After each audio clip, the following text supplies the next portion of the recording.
में खड़े हो जाएंगे और प्रभु के दास बिशप आमोद सिंह साहब का हम दिल से स्वागत करते हैं। जोरदार तालियों के द्वारा हम उनका स्वागत करें। आइए जोरदार ताली बजाए परमेश्वर के दास के लिए और उनका ताली के द्वारा हम उनका स्वागत करें।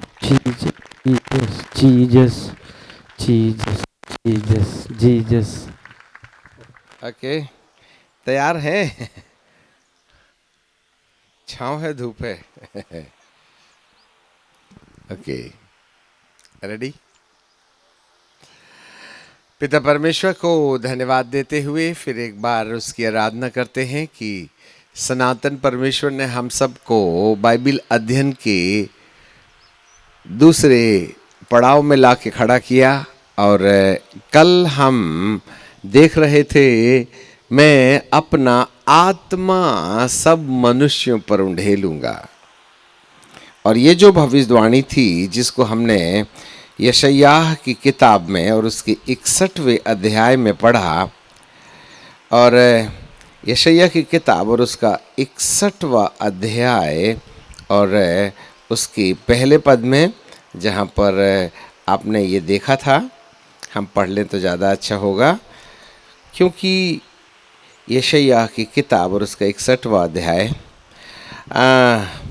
प्रभु यहोवा का आत्मा मुझ पर है और यहोवा ने सुसमाचार प्रचार करने के लिए मुझे इसलिए भेजा है कि मैं नंबर 1 खेदित मनों को शांति दूं, नंबर 2 बंधुओं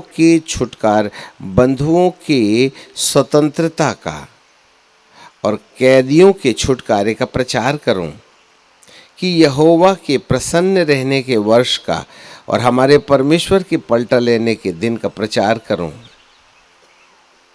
और सब विलाप करने वाले को शांति दूं। सब विलाप करने वाले को, 2 प्रकार की शांति है।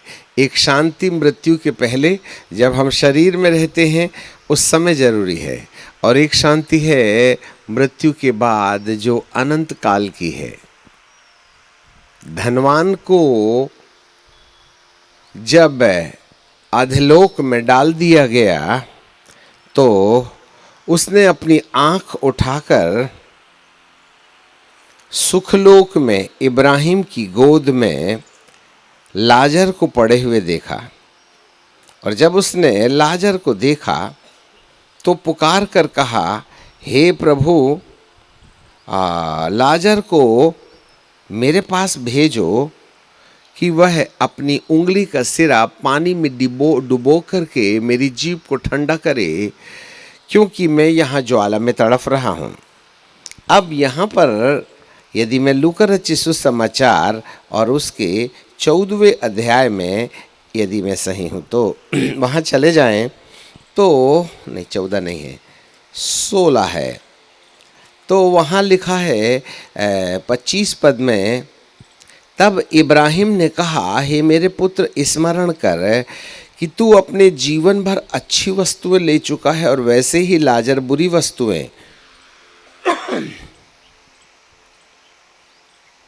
परंतु अब वह शांति पा रहा है। वाह! अब वह शांति पा रहा है और तू तड़फ रहा है। तो ये कौन सी शांति है और कब लागू होगी? हम शांति की खिचड़ी बना देते हैं, बिरयानी मटन भात मिला के। यहां पर मृत्यु के बाद एक शांति है। जब मरने के बाद मनुष्य की आत्मा को इब्राहिम की गोद, जिसको पैराडाइज कहते हैं, वहां पहुंचा दिया जाए, जिसका मृत्यु के बाद आत्मा और प्राण को सुखलोक में स्थापित कर दिया जाता है, भेज दिया जाता है। ऐसे व्यक्ति का, सब लोग ध्यान से सुनना, ऐसे व्यक्ति का यीशु मसीह के दूसरे आगमन में मुर्दों में से जी उठना, उसके शरीर को महिमा की देह प्राप्त करना तय है, कन्फर्म है। क्योंकि प्रभु यीशु का दोबारा आगमन सुखलोक से उन सारी आत्माओं को साथ लेके आएगा और वो तो मध्य आकाश में रहेगा, बादलों में रहेगा, परंतु पवित्र आत्मा के द्वारा वह हर मनुष्य की आत्मा और प्राण, हमारे शब्दों को ध्यान देना, आत्मा और प्राण मतलब आत्मा एक सूक्ष्म शरीर है और उसका अपना एक सिर है। सिर बोले तो जैसा हमने टोपी पहन रखी वैसा नहीं, सिर बोले तो पांचों प्रकार के जो अनुभव हैं, देखना, सुनना, बोलना, स्पर्श करना, अनुभव करना, ये पांचों 5 फिजिकल सेंसेस आत्मा के आत्मिक दिमाग में देखने का काम जारी रहेगा। आप मरने के बाद भी देखिएगा, मरने के बाद भी बोलिएगा, मरने के बाद भी सुनिएगा। तभी ना लाजर मर गया और देवदूतों ने उसको उठा के इब्राहिम की गोद में पहुंचाया, और धनवान भी मर गया और गाड़ा गया और उसकी आत्मा को मृतदूतों ने अर्थात यमदूतों ने जमीन की गहराई में ले गए और वहाँ वो ज्वाला में तड़फ रहा है। और जब वो ज्वाला में तड़फ रहा था तो तब उसने आंख उठाई, तो एक आंख तो कब्रिस्तान गई और दूसरी आंख अधलोक गई, तो 2 आंखें हैं।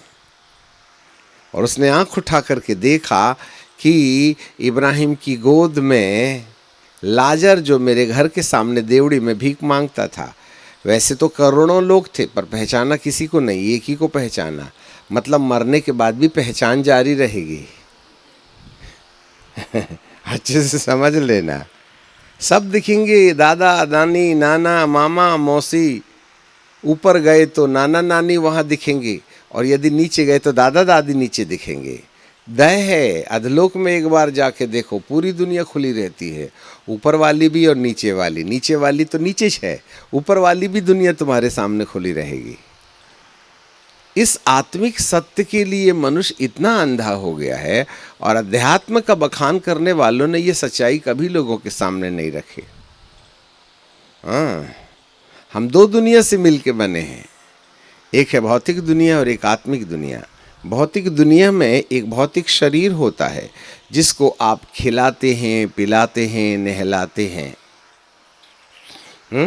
जिसको आप खिलाते हैं, पिलाते हैं, नहलाते हैं, जो दिन प्रतिदिन बूढ़ा होता है, और बूढ़ा होने के बाद वो एक बार मट्टी को मिल जाता है। पर जैसे ये शरीर की अपनी 5 इंद्रियां होती हैं, वैसे ही आत्मा की भी 5 इंद्रियां होती हैं। आत्मा भी चलता है, सिर के बल नहीं। आत्मा भी काम करता है, कोई दांत के बल नहीं। आत्मा भी देखता है, कोई कान से नहीं। आत्मा भी बोलता है, कोई कमर पुट्ठे से नहीं बोलता, वो मुंह से ही बोलता है। इसका मतलब आत्मिक मुंह है, आत्मिक कान है, आत्मिक नाक है, आत्मिक हाथ हैं, आत्मिक पैर हैं, नॉन मटेरियल बॉडी है। उस नॉन मटेरियल बॉडी में भी 5 फिजिकल सेंसेस हैं। पंखे को रहने दो, शोर करेगा वो, बल्कि इसको भी बंद कर दीजिएगा जिससे कि शांति बनी रहे। सो बाइबल का परमेश्वर कहता है कि हम जैसे शरीर में देखते हैं, बोलते हैं, सुनते हैं। अरे हमने आपको कहीं देखा है, हमने आपको कहीं देखा है, हम पहचानते हैं। पर बहुत से लोग हैं जिनको हम नहीं पहचानते। जो लोग धरती में जिसको नहीं पहचानते, वो लोग मरने के बाद आत्मा को भी नहीं पहचानेंगे।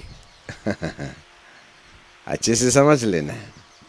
हाँ, बड़ी शांति की बात सुना, बड़े धीरे धीरे बोलेंगे। भारी वर्षा होगी तो सिर के ऊपर से बह जाएगी, बाढ़ आएगी, तलवा बिल्कुल इतना सा भी गीला नहीं होगा, इसलिए धीरे से सुनिएगा। सो धनवान ने आंख उठा करके देखा, तो आंख होगी तभी ना उठाएगा, और देखा मतलब दिख रहा होगा। और उसने देखा कि इब्राहिम की गोद में लाजर है, और लाजर को इब्राहिम बाबा को उसने बोला, हे प्रभु। तो मुंह होगा तभी ना बोलेगा, ऐसा कोई मुक्के के समान इशारा तो नहीं ना किया होगा। और वो भी बेचारा जमीन के अंदर, और सुखलोक कहाँ, आकाश गंगा के ऊपर है। इतनी दूरी में भी बोल की आवाज जाती है, आदमी इंसान जो है शरीर में रहकर अपने आप को लिमिट में डाल देता है, परंतु आत्मा के संसार के लिए करोड़ों मील सेकंड्स में सुनाई देती है। यहाँ से मुंबई कलकत्ता की बात छोड़ो, चंद्रमा, मंगल ग्रह, शुक्र ग्रह, बुध ग्रह, पता नहीं कौन कौन से ग्रह के ऊपर है हमारा स्वर्ग, हमारा प्रभु का घर, वहाँ वो सुनता है। बेतार कनेक्शन है ये। हमको क्या है, 3 डायमेंशन में रहते रहते हम आदी हो गए हैं, मेरे को दिख नहीं रहा है। 3 डायमेंशन में वजन 80 से नहीं उठता ज़्यादा, 3 डायमेंशन में पैदल करके जाना पड़ता है। परंतु जब 7th डायमेंशन वाली आत्मा होती है, उसको चलना नहीं पड़ता। कल्पना करो तो मुंबई के गेट में मिलोगे, कल्पना करो तो गेटवे ऑफ इंडिया में, उसके बाद में फिर दिल्ली में कुतुब मीनार के ऊपर। दूरियां खत्म हो जाती हैं, गुरुत्वाकर्षण शक्ति का प्रभाव खत्म हो जाता है, चुंबकत्वता की शक्ति का प्रभाव खत्म हो जाता है। मनुष्य आत्मा में ऐसे ही ट्रैवल कर सकता है। जी हाँ, जरा ध्यान दे लेना। इतनी सफाई से आत्मिक दुनिया की कहानी केवल बाइबल बताती है, और हम सब बाइबल के खोजी हैं। परंतु धन्य है मैं और आप कि आत्मा की दुनिया से करोड़ों मील दूर हैं। सब भौतिक, तेरा मेरा, बीबी, टीवी, घर द्वार, नौकरी चाकरी, कुत्ता बिल्ली, इसके अलावा और कोई सोच हमारी जाती नहीं। जबकि बाइबल के अंदर इतनी आध्यात्मिक दुनिया का रहस्य भरा पड़ा है, अब हम समझ ही नहीं पाते।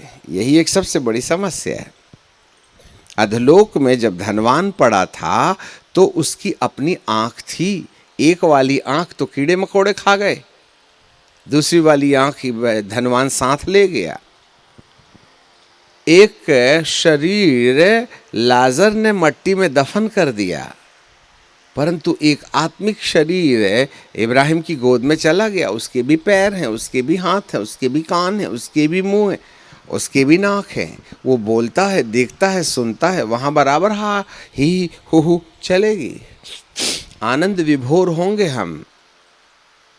हाँ, एक ऐसी दुनिया है जो मट्टी के बर्तन में समाई हुई है। तो जब बात शांति की आती है तो एक शांति हमको सुखलोक में मिलती है। जरा सुनो, एक शांति हमको सुखलोक में मिलती है, जहां पर हम मरने के बाद शरीर तो मट्टी में छोड़ जाएंगे, परंतु आत्मा और प्राण, सारे सेंसेस, 5 फिजिकल सेंसेस हम अपने साथ ले जाएंगे। हाँ, देखने, सुनने, बोलने, बुरा भला, खट्टा मीठा, गरम ठंडा, ये सारे एहसास आप लेके जाइएगा, शरीर के साथ नहीं छोड़ के जाइएगा। अब हम शरीर में गरम ठंडा अनुभव करते हैं, जब हमारी आत्मा निकलेगी तो प्राण भी निकलेगा, तो प्राण को गरम ठंडे का एहसास रहेगा। अब आपको दुष्ट आत्मा निकालने का अनुभव होवे तो एक अलग बात है। एक बार, चलो कहानी बताते। एक बार एक दुष्ट आत्मा को, एक लड़की थी जिसको गले में दर्द होता था, उसको प्रार्थना करने चले। तो जैसे ही पवित्र आत्मा की सामर्थ्य आई तो मैनिफेस्टेशन शुरू हो गया। और जब वो मैनिफेस्टेशन होने लगा तो बार बार गले को मैं बोला खुजली हो गई क्या? तो वो चिल्ला रही है, ऐसा ऐसा घस रही है। हम कहे कौन है? जैसे दम निकलता है ना किसी का, ऐसे वो ड्रामा कर रही थी वो। हमने उसको डांटा फटकारा, बड़ी मुश्किल से बोली, वो आवाज़ें नहीं निकल रही थी। कौन है तो उसने अपना नाम बताई, कोई भी XYZ। तेरा काम क्या, ये गले क्या पकड़ रही है? बोले मैं वो आत्मा हूँ जिसने फांसी लगा के अपने आप को पेड़ में लटका के मर गई हूँ। अब मेरे को अच्छा नहीं लगता बोल के इसके तन में आ गई हूँ। जब कभी फांसी लगाने वाला मरी आत्मा, मरे हुए व्यक्ति की आत्मा किसी के तन में आ जाए तो उस व्यक्ति को भी उस तन में वैसे ही अनुभव होता है जैसा फांसी लगाने के टाइम पर ना मरने वाले को होता है। अब एक दूसरी और आत्मा आई, उसको बोले हाँ निकल, तो वायु ऐसे ऐसा ऐसा ऐसा करने लगी। अभी तुझको क्या हो गया? तो वो क्या बोलती है, मैं वो आत्मा हूँ जो जल के मरी थी। तो जिसके अंदर समाई थी ना, तो उसको भी वही अनुभव हो रहा था जैसे किसी जलने वाले व्यक्ति को होता है। फिर एक और दुष्ट आत्मा मिली हमको, है ना। तो वो अब नॉर्मल बिहेव कर रहा था, वो लड़का छोटा था 10-11 साल का। तो तू कौन है रे बाबा? तो उसने एक बड़े अच्छे, नाम भूल गया मैं, जो पियानिस्ट था उसका नाम बताया, मैं फलाना हूँ। अच्छा, मेरे को पियानो बजाना है। अरे तू पियानो बजाएगा? तो अब गांव में कहाँ का पियानो, उसके लिए हारमोनियम हिला के दे दिए। और जब उसने हारमोनियम बजाना शुरू किया ना, ओहो हो, सब मंत्र मुग्ध हो गए। अरे ये लड़का गांव का अपना ये हारमोनियम कहाँ से बजाने लगा? क्योंकि उसको बजगरिया की आत्मा समा गई थी, ठीक है ना। और वो बजाया क्लासिकल, वो बजाया क्लासिकल, सब। हमने कहा ठहरो बाद में निकालेंगे, इसका पूरा मजा लेने दो। खूब मजा लिए उससे। उसके बाद में हमने बोला अभी तो बजा लिए, हम भी खुश और तुम भी खुश, अब छोड़ो तो जरा अपना घर। तो उसको बोले मत भगाओ ना, मैं तुम्हारा मनोरंजन कर रहा। मैंने कहा कर लिए, बहुत हो गए, चल निकल। वो निकल गया। उसके बाद में बोला ए तू बजा। तो वो धम्मन मारता था तो उंगली नहीं जमती थी, और उंगली जमती थी धम्मन बंद कर देता था। थोड़े मिनट में फर्राटे से उसकी उंगलियां चल रही थीं। अब उसको हारमोनियम का धम्मन मारते भी नहीं आता है, तो ये कला आई कहाँ से? एक बार एक छोटी सी लड़की थी, ऐसा माइंस का बंगला था, उसके पीछे वो लकड़ी बटोरने गई थी। कोल जाति की थी, 10-12 साल की थी। वहां से जब वो लकड़ी बटोर के आई तो अंग्रेजी बोलने लगी,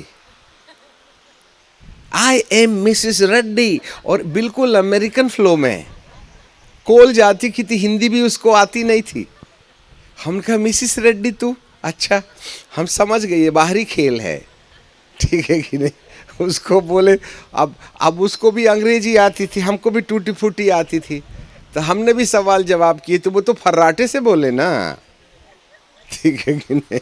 और उसके बाद में जब हमने बोला hello Mr Mrs Reddy, now your time is over, you have to leave the place, नगाओ गो, डूम करके गिरी। और उसके बाद में उठ करके बैठ गई। बोली मैं कहाँ हूँ? मैं बोला हाउ आर यू? तो बोली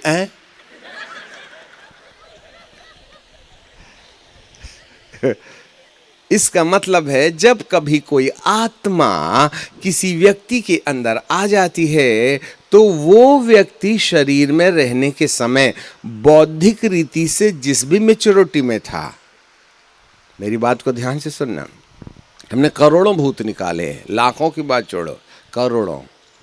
तो ऐसे समय में वो आत्मा, उसके साथ उसका सोल, उसका प्राण, उसका अनुभव भी जो सूक्ष्म है, नॉन मटेरियल माइंड है, वो भी उसके साथ जुड़ा रहने के टाइम पर मनुष्य अपने भौतिक शरीर में रहने की प्रैक्टिस को आत्मा के दिमाग में अमर कर लेता है। अब एक डेंजरस पॉइंट हम आपके सामने रख देंगे, जिससे आपके तलुए की जमीन ऐसे भागेगी जैसे किसी ने शतरंजी खींच लिया है। कान धर के सुन लीजिएगा। तो सर मान लो मैं शरीर में अंग्रेजी बोलता हूँ और मैं मर गया, तो मुझको ना स्वर्ग में जाके अंग्रेजी बोलने की आदत रहेगी, आप वहाँ गुजराती बोलिएगा। पर जब स्वर्ग में जाके तुम गुजराती बोलोगे तो मेरे को मेरी जानी भाषा में तुम्हारी गुजराती लगेगी, क्योंकि वहाँ भाषा का बैरियर खत्म हो जाएगा। Praise the Lord. तुम बोलो भले ही गुजराती, पर मेरे को हिंदी में समझ में आएगा, और जब मैं हिंदी में बोलूँगा तो मलयाली लोगों को मलयालम में समझ में आएगी। बात मेरे होंठ तो हिंदी में ही लेंगे, परंतु कान उसकी मलयालम में सुनेंगे। नहीं तो वहाँ भी हमको ट्रांसलेटर रखना पड़ेगा स्वर्ग में। तो किसके लिए प्रभु ट्रांसलेटर रखेगा? समझ में आएगा। ये आत्मिक दुनिया 7th डायमेंशन में है ना। कभी फुर्सत से आइए, बहुत मजा आएगा इस दुनिया में। फिर आपको ना जीने की तमन्ना ही खत्म हो जाएगी, वो वाली कहानी तुमको समझ में आ गई तो। अब मान लो मैं शरीर में जीते जी, क्या बोलते हैं, तम्बाकू और चूना मिला के खाते, उसको क्या बोलते हैं? हाँ हाँ, बोदला। तम्बाकू और हाँ तम्बाकू चूना को मिला के खाते तो गुजराती में क्या बोलते उसको? तम्बाकू बोलते। आपने क्या बोले? अच्छा अच्छा, उसका एक नाम है, तम्बाकू समझ लो, ठीक है। तम्बाकू, चूना और तम्बाकू, है ना। और यहाँ रख देते हैं। अब परमेश्वर का धन्यवाद, पिचिक पिचिक समझ में आया, होठ में रख लेते। नहीं तो यहाँ पर ऐसा बिल्कुल फुटबॉल जैसे निकल लेता है यहाँ गले। भारत का नक्शदीवाल में बनाते रहते हैं पिचिक पिचिक करके तो इस तरीके से आदमी ये तम्बाकू खाने का आदी हो गया, है ना। तंबाकू खाने का आदी हो गया, और वो तम्बाकू खाते खाते मर गया। और उसका तम्बाकू खाने वाला शरीर तो गया बेचारा कब्रिस्तान में, परंतु इस शरीर में रहने वाली आत्मा में जो प्राण था ना, उस प्राण को तम्बाकू खाने की आदत बन गई। दिन में 5 बार खाते हैं आप।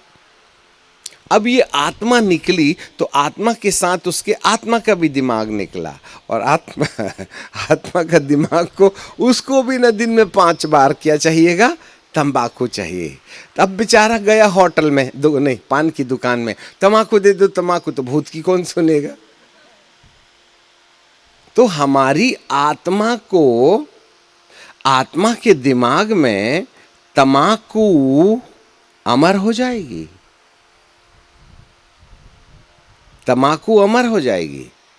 और जैसे तुमको शरीर में तम्बाकू नहीं मिली तो कैसे बेचैनी बेचैनी, उल्टी उल्टी लगता है ना, खाया खाया सा नहीं लगता है, आपकी आत्मा में भी वैसे ही बेचैनी होगी, क्योंकि हमारे आत्मिक दिमाग में तम्बाकू की प्रैक्टिस हो गई है। यदि कोई बीड़ी पीता है, सिगरेट पीता है, तो हमारी आत्मा के दिमाग में भी बीड़ी की आदत अमर हो जाएगी। यदि आप अपने माँ बाप से चिढ़ते हो, नाराज होते हो, तो आपकी आत्मा में माता पिता के प्रति नाराजगी अमर हो जाएगी। यदि आप पत्नी से बैर करते हैं तो आपका पत्नी के साथ बैर वाला जो एटीट्यूड्स है, जो आचरण है, वो भी अमर हो जाएगा। यदि आपको अपनी पत्नी को छोड़ के गर्लफ्रेंड बनाने की आदत बन गई है, तो आपकी आत्मा भी ऐसे ही वहां अनैतिक आचरण को अनंतकालिक बना देगा। अच्छे से याद रखना। यदि आपको मोबाइल खेलने की आदत बन गई है, तो मरने के बाद भले हाथ में मत रहे, अपन ऐसे ही ऐसे करेंगे। और यदि किसी ने वीडियो खींच लिया है तो आत्मिक पागल खाने में भेज देगा। आत्मा भी कुछ ऐसे ही ऐसे टिक टिक टिक टिक टिक टिक टिक टिक टिक टिक टिक टिक टिक टिक टिक टिक करेगी। ये सोच लीजिएगा। यदि मैं बैर करके मरा तो मेरी आत्मा के दिमाग में बैर अमर हो जाएगा। यदि मैं लोभ करके मरा तो मेरी आत्मा के दिमाग में लोभ अमर हो जाएगा। सब लोग ध्यान से सुनो। शरीर जो पुराने ज़माने में जब जेरेक्स मशीन का विकास नहीं हुआ था, तो उस समय कार्बन कॉपी बनाते थे। ऊपर वाले कागज और नीचे वाले कागज के बीच में कार्बन कॉपी रख देते थे, और ऊपर जो लिखते थे वो नीचे कार्बन कॉपी बन जाती थी, ओरिजिनल का डुप्लीकेट बन जाता था। 3 कागज रख दिए और 2 पेपर रख दिए तो 3 कॉपीज बन जाती थी। ऐसे ही शरीर की पांचों इंद्रियां ऊपर वाला कागज है, और आत्मा का आत्मिक दिमाग नीचे वाला कागज है। और परमेश्वर पिता ने इनबिल्ड कार्बन हमारे शरीर के दिमाग और आत्मा के दिमाग के बीच में फ्रेम करके ही पैदा किया है। वहां कार्बन कॉपी लगाना नहीं पड़ता है। इसलिए मेरी शरीर की पांचों इंद्रियां जिस भी प्रकार का व्यवहार करेगी, मेरी आत्मा के आचरण में वैसा ही आचरण कॉपी हो जाएगा। जरा सुनना, सब लोग ध्यान दो। हाँ, बहुत सीरियस बात है ये, वर्ल्ड को नहीं मालूम है, इसलिए हम बड़ी गंभीरता से बोल रहे हैं। सोना साना नहीं दबा के तो आए हो ढेर सारा ब्रेकफास्ट, हमारे तरफ देखिएगा, ठीक है ना। जरा भी ना चहले आपका दिमाग। तो शरीर के दिमाग से आप जो भी काम करते हो, आत्मा के दिमाग में ओरिजिनल का जेरक्स है। और जब इंसान मरता है तो आत्मा निकल के आती है और उसके साथ आत्मिक दिमाग भी निकल के आता है, और ये शरीर और शरीर का दिमाग कब्रिस्तान चला जाता है। जिसने कॉपी बनाई थी उसको कीड़े खा जाते हैं। जिस शरीर ने कॉपी बनाई थी वो कब्रिस्तान में कीड़े खा लेते हैं, ये मर गया। परंतु इस शरीर ने हमारे दिमाग के रास्ते आत्मा के दिमाग में हमारे व्यवहारिक जीवन की कहानी को परमानेंट कर दिया। जरा सुनना, यदि बैर है तो शरीर के दिमाग से आत्मा के दिमाग में एक बार बैर का छापा लग गया तो ये बैर अमर हो जाएगा, क्योंकि आत्मा से खरोचा नहीं जा सकता। हाथ जल गया तो यहाँ की चमड़ी निकाल के प्लास्टर दूसरा रिप्लास्टर करवा लीजिएगा। आपकी किसी और शरीर की चमड़ी को चिपका दें तो हाथ के दाग मिट जाएंगे। परंतु आत्मा में एक बार बीड़ी प्रिंट हो गई, दारू प्रिंट हो गई, पत्नी प्रिंट हो गई, यदि मोबाइल में सेक्सुअल इमोरलिटी प्रिंट हो गई तो आत्मा को धोया मांजा और घासा नहीं जा सकता। तुम्हारे टाइल्स को मशीन से घस के नया बना सकते हैं मार्बल को, परंतु आत्मा में कोई मशीन नहीं चलती। इसलिए जीते जी बदलना हमारी जरूरत है। एक बार मृत्यु और मृत्यु के बाद न्याय का होना नियुक्त है। इसलिए मृत्यु के बाद अपनी आत्मा के शुद्धिकरण का कोई उपाय नहीं हो सकता है। हाँ, और ये शरीर 70 साल का है और आत्मा अमर है। हम जगत की उत्पत्ति से पहले भी थे और मरने के बाद भी रहेंगे, क्योंकि आत्मा का अंत नहीं हो सकता। आत्मा की जगह बदली जा सकती है, या ना मरने वाली आत्मा को स्वर्ग में रखे तो अनंत काल तक स्वर्ग के एहसास में होगा, या आत्मा को नरक में डाल दिए तो अनंत काल तक नरक में जलने का तो एहसास होगा पर जलेगा नहीं। शरीर जल के राख बन जाएगा, परंतु आत्मा एहसास करेगी पर जलेगी नहीं। और नरक में भी आत्मा देखेगी, स्वर्ग में भी आत्मा देखेगी, नरक में भी सुनेगा, स्वर्ग में भी सुनेगा। अधलोक में उसने आंख उठा करके देखा। तो जितने भी सुखलोक में है वो भी अधलोक में जितने लोग पड़े हो ना मछली जैसे तड़फ रहे हैं, वो भी सबको गिन गिन के देखते। अरे मेरी दादी नीचे देखो, तिजोरी की चाबी लेके मारी थी ना, वो नीचे पड़ी है, देख वो चिल्ला रही, चाबी का गुच्छा खोंच रही है। ऐसा दिखेगा ऊपर से, पूरा वर्ल्ड विजुअलाइज्ड होगा। आप अपनों को जो अधलोक में गए उनको साफ देख सकते हो, और जो अधलोक में हैं वे अपनों को सुखलोक में साफ देख सकते हैं। इतना खुला है आत्मिक संसार, जिसके बारे में कोई प्रकाश नहीं ला रहा। तो हमारे सामने एक सबसे बड़ी समस्या ये है, तो भैया हम तो बचपन से ही बैर करते रहते हैं।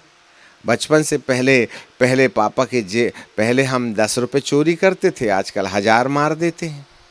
पहले चॉकलेट चोरी करते थे, दूध, दीदी लोग भी क्या, दूध वाला आया, ऊपर ऊपर की मलाई शक्कर के साथ में सुड़ुक सुड़ुक, और एक कप दूध निकाला और घोल करके गुटुक गुटुक, और उसके बाद में जितना दूध निकाला था उतना पानी मिला के माँ ने पूछी आज दूध पतला हो गया, बिटिया क्या बोलती है, बरसात थी, गैया ने ज़्यादा पानी पी ली थी। वाह रे हीरो, अपने माँ बाप को तो तुम्ही ने पैदा किया है, ऐसा उल्लू बना देते। कॉलेज के बहाने जाते हैं और पिक्चर हॉल में दिखते हैं। अब मैं क्या बताऊं, अब बेचारे कम पढ़े लिखे हैं ना, तुमको ज़्यादा ही अकल आ गई है, पर ऊपर वाले के पास तो तुमसे ज़्यादा ही ना अकल है। किसको धोखा देते हो? ऐ जवान, अपनी जवानी के दिनों में यहोवा को स्मरण कर, याद रख तेरे किया हुआ का लेखा ऊपर वाला पूरा लिख के रखता है, और उसकी वीडियो की एक भी पिक्चर डिलीट नहीं होती, और वो करोड़ों साल तक उसके वीडियो में रहती है। हैं, हमने भी क्या किए थे, पति पीता है बोल करके आया जैसे पी करके तो 100 की 150 नोटों में से 17 नोट गायब करके साड़ी के नीचे, इसको क्या है, पी लेगा बच्चा, मैं पालती हूँ तो पीने वाला है। अरे भैया तुमने तो घर में ही डांका मार लिए। बच्चे पालना है तो ठीक है, परंतु हुई तो चोरी ना।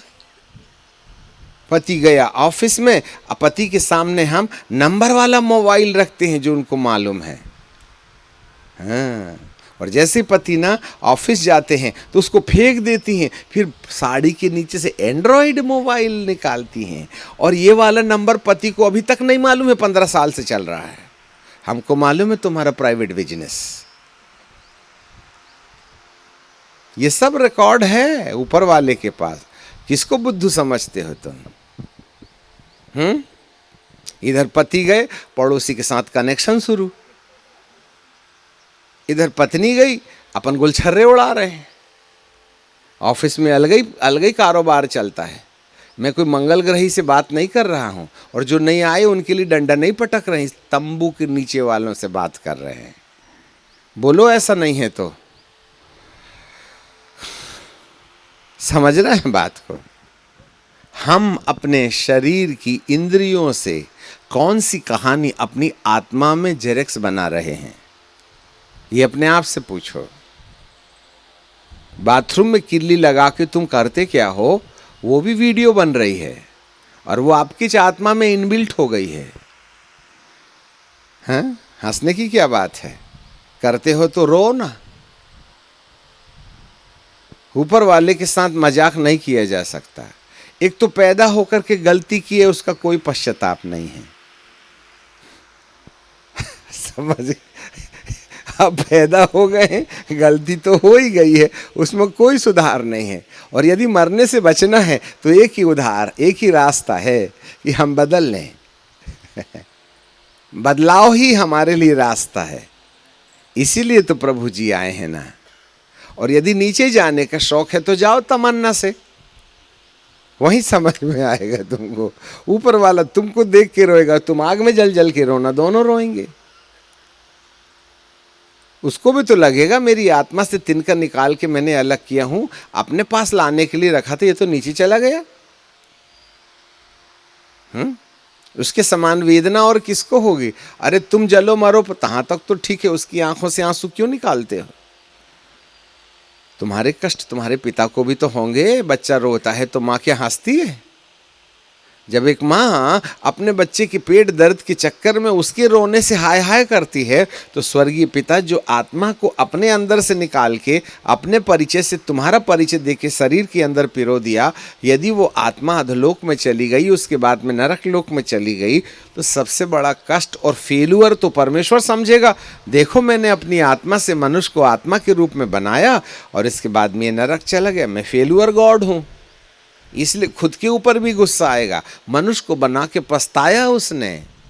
नूह के जमाने के समय मैंने उसको सीधा बनाया था, परंतु उसने अपनी अपनी युक्ति, प्राणी भी बदल गए थे। जबकि एक शेर की एक ही शेरनी होती है, परंतु जानवरों ने भी कई शेरनी बना रखे थे। कम से कम उनमें तो धर्म था। हम तो शादी के पहले किसका हाथ पकड़ के किसके साथ घूमते, मैं क्या बताऊं। आज इसके साथ तो कल उसके साथ, आज नीली चप्पल कल पीली चप्पल। अरे पापियों, तुम्हारे ऊपर में एक स्वर्गदूत तुम्हारे पापों को अंगीकृत कर रहा है और दूसरा तुम्हारे घर को। जिस समय तुम पैदा होते हो उसी समय एक स्वर्गदूत तुम्हारे नाम से वीडियो लेकर के तुम्हारे पीछे चलता है, 24 घंटे वीडियो बनाता है। और रात को तुम क्या सपना देखते हो उसकी भी रिकॉर्डिंग होती है। अपन रात को पुष्प विमान में किसी परी के साथ घूमते कि नहीं, वो भी वीडियो रिकॉर्ड होती है। ये मजाक नहीं है, सच है। आज तो मनोरंजन कर लो। जब नाक से आग के बने हुए कीड़े दिमाग में जाएंगे, जो अंग्रेजी बोलता है, और वहां खा के गोबर करके कान से निकल के कहेंगे मजा नहीं आया, तब सुराग ही सुराग हो जाएंगे आत्मिक दिमाग में। जैसे ये शरीर के दिमाग में छेद मारो ना तो कैसा कष्ट होता है, वैसे आपके आत्मा के दिमाग में भी ये आग से बने हुए कीड़े छेद कर देंगे। जैसे शरीर में छेद हो जाए तो कष्ट होता है, आपके आत्मा के दिमाग में भी छेद हो जाएगा, कष्ट होगा, परंतु छेद से आत्मा मरेगी नहीं। It's a reality. हम याजक लोग बताते नहीं हैं, क्योंकि हम ही को डर लगता है, तो जनता तो भागेगी ना कुर्सी छोड़ के। Nobody is preaching about। आज कुंवारे लड़के लड़कियों की शादी नहीं होती है, वो तो पहले से दोहरे हो जाते हैं। आप ही बताओ, जिसने कुंवारेपन में शादी किया है, सफेद कपड़ा तो पहने थे। तुम तो 14 साल से पति पत्नी जो करते हैं, पहले से 15 साल से कर रहे हो। आपका पूरा दूत रात के 11 बजे, 12 बजे, 1 बजे, 2 बजे वीडियो में झड़िया के पीछे, और सारी चीजें उसके पास में सेकंड बा सेकंड लिखी हुई है, हैं?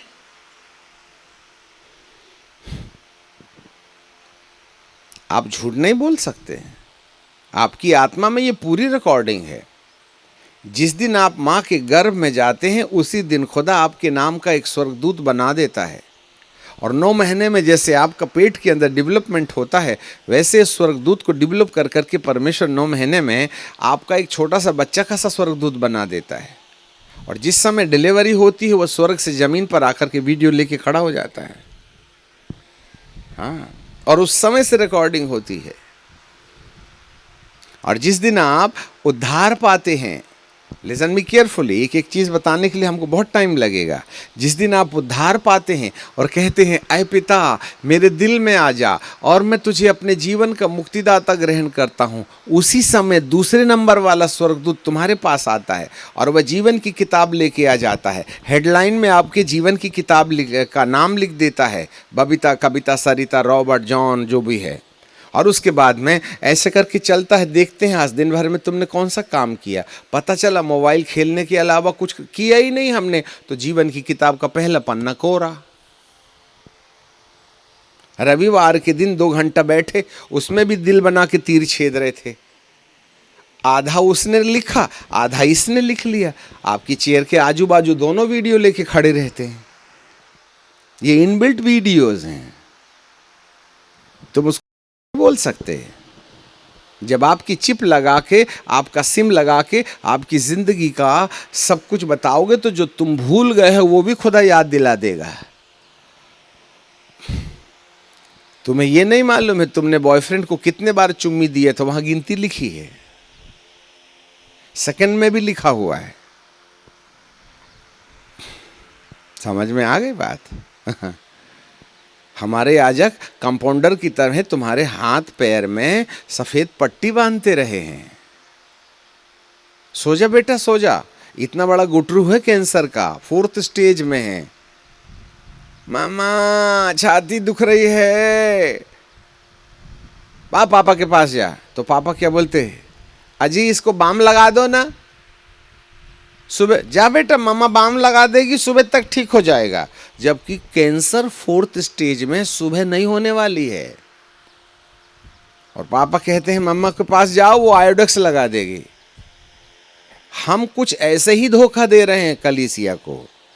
कैंसर हमारे लिए आखिरी सेकंड की गिनती गिन रहा है, और हम कहते हैं पापा से पट्टी बंधवा लो। हम सब कंपाउंडर का काम करते हैं। सॉरी टू से, मैं याजकों से प्रश्न करता हूं, कब आपने विवाह के पहले बॉयफ्रेंड गर्लफ्रेंड नहीं चलेगा इसके लिए आपने चेतावनी दी थी? बताइए ना, कोई याजक है जिसने डंडा उठा करके ऐसी हरकत करने वालों के कान खींचे हों? और यदि आप ऐसा सख्त संदेश देंगे तो जवानों की भीड़ भाग जाएगी, तो 100 रुपए का नुकसान तो पर हफ्ते से तुम्हारा ना होगा। हम उसी के लिए तो जी रहे हैं। हमको तो भीड़ चाहिए, भली नरक जाए, उससे क्या फर्क पड़ता है? दारू भी चलेगी, बीड़ी भी चलेगी, झगड़ा भी चलेगा, अलंद भी चलेगा, फंद भी चलेगा। ये पादरी अच्छा है, हमारे सब पाप को ढांप देता और कहता है गॉड ब्लेस यू। अच्छा मजा आता है। 100 रुपए वाला 200 चंदा देता है।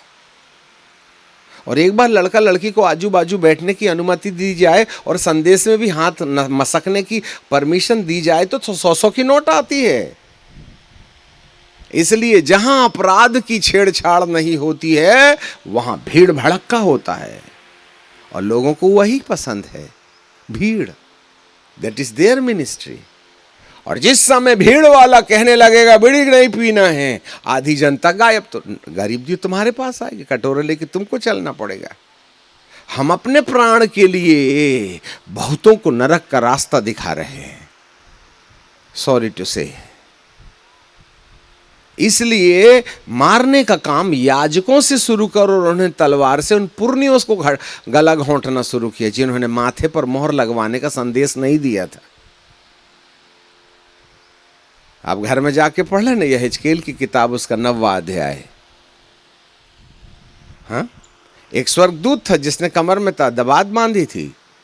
यहोवा के तेज ने कहा, जाओ यरूशलेम में जाओ, इर्द गिर्द उन समस्त लोगों को जो एबोमिनेशन अर्थात घृणित कामों के नहीं करने के कारण सताए जा रहे हैं, उनके माथे पर मोहर कर दो। फिर दूसरे से उसने कहा कि मारते जाओ और किसी पर दया न करना, युवा कुंवारी बच्चे सबको मार के नाश करो, परंतु जिस किसी के माथे में परमेश्वर की मोहर है उसके निकट न जाना। और मारने का काम मंदिर से प्रारंभ करो। और दूसरे नंबर वाले स्वर्गदूत ने पुर्नियों का गला रेतना शुरू किया पहले। इसलिए पिछले कोरोना में बहुत से लोग चले गए, आगे और भी तैयारी है, नहीं है तो सुधार करना पड़ेगा। कलीसिया भली चली जाए और ये तुम्हारा जेब ठोकेंगे, पर कोई तो तुम्हारी पीठ भी ठोके। तुम जेब ठुकवाते हो, कम से कम ऊपर वाले से पीठ भी तो ठुकवाया करे। हमें तो ऊपर वाले की पीठ ठोकने की पड़ी। तुमको सुनना है सुनो, नहीं सुनना है मत सुनो। इतनी बड़ी जनता, इतना बड़ा देश हमारे लिए खुला हुआ है। जिनको स्वर्ग जाना है वो हमको दूध में ब्रॉनबीटा सामान घोल के पीने को तैयार है। इतराओ तुम, हमारा क्या जाता है। सावधान, ये मलहम पट्टी का जमाना खत्म हो गया।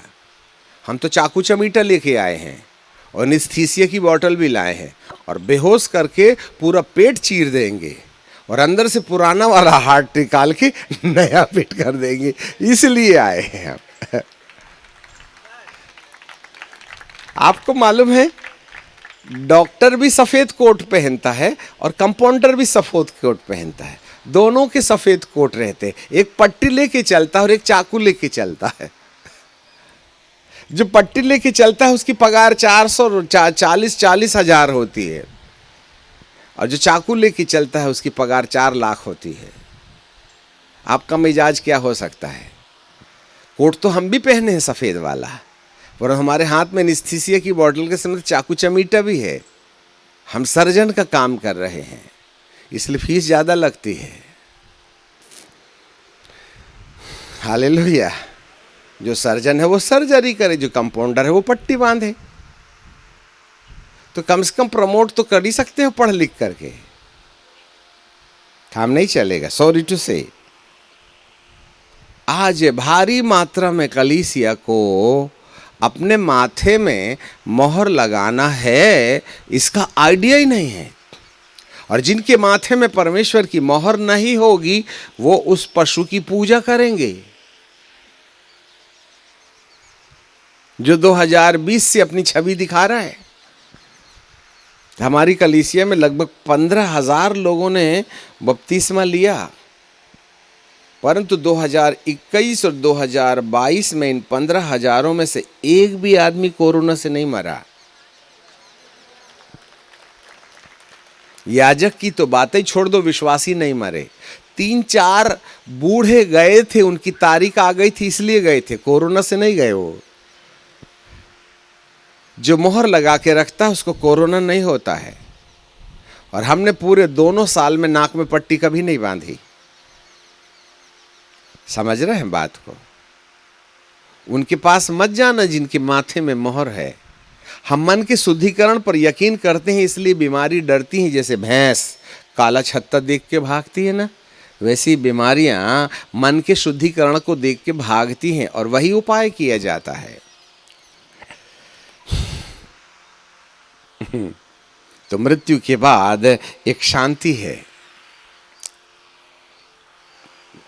जिनको मरने के बाद लाजर के साथ इब्राहिम की गोद नसीब हो जाती है,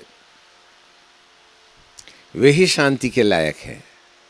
शांति केवल सुखलोक में है और धनवान अधलोक में है। वह पीड़ा में पड़े तड़फ रहा है। हाँ। तो क्या उपाय है? उपाय यही है कि प्रभु इस धरती पर हमारी अंतरात्मा से काम शुरू करता है।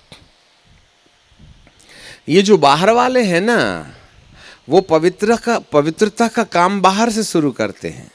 दाढ़ी बढ़ाएंगे, जटा बढ़ाएंगे, फिर इतना बड़ा भभूत लगाएंगे, फिर काला पीला नीला पहन लेंगे, फिर कंठी माला पहन लेंगे।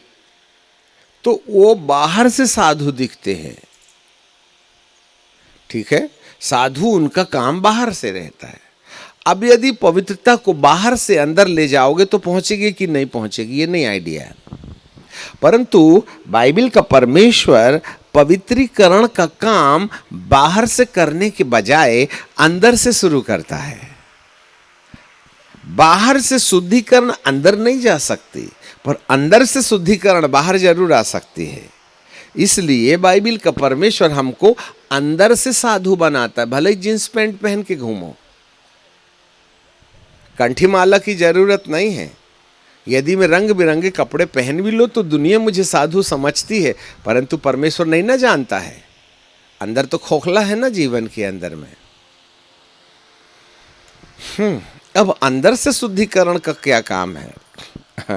किसी ने बहुत अच्छा एक कोरस बनाया था, जिसको आराधना में कई जगह गाया जाता है। उसको ऐसा है, एक लाइन हम गा देते हैं। आत्मा मेरे अंदर काम करता वो बाहर, वो कैसा बदला मुझे। आत्मा मेरे अंदर काम करता वो बाहर, वो कैसा बदला मुझे।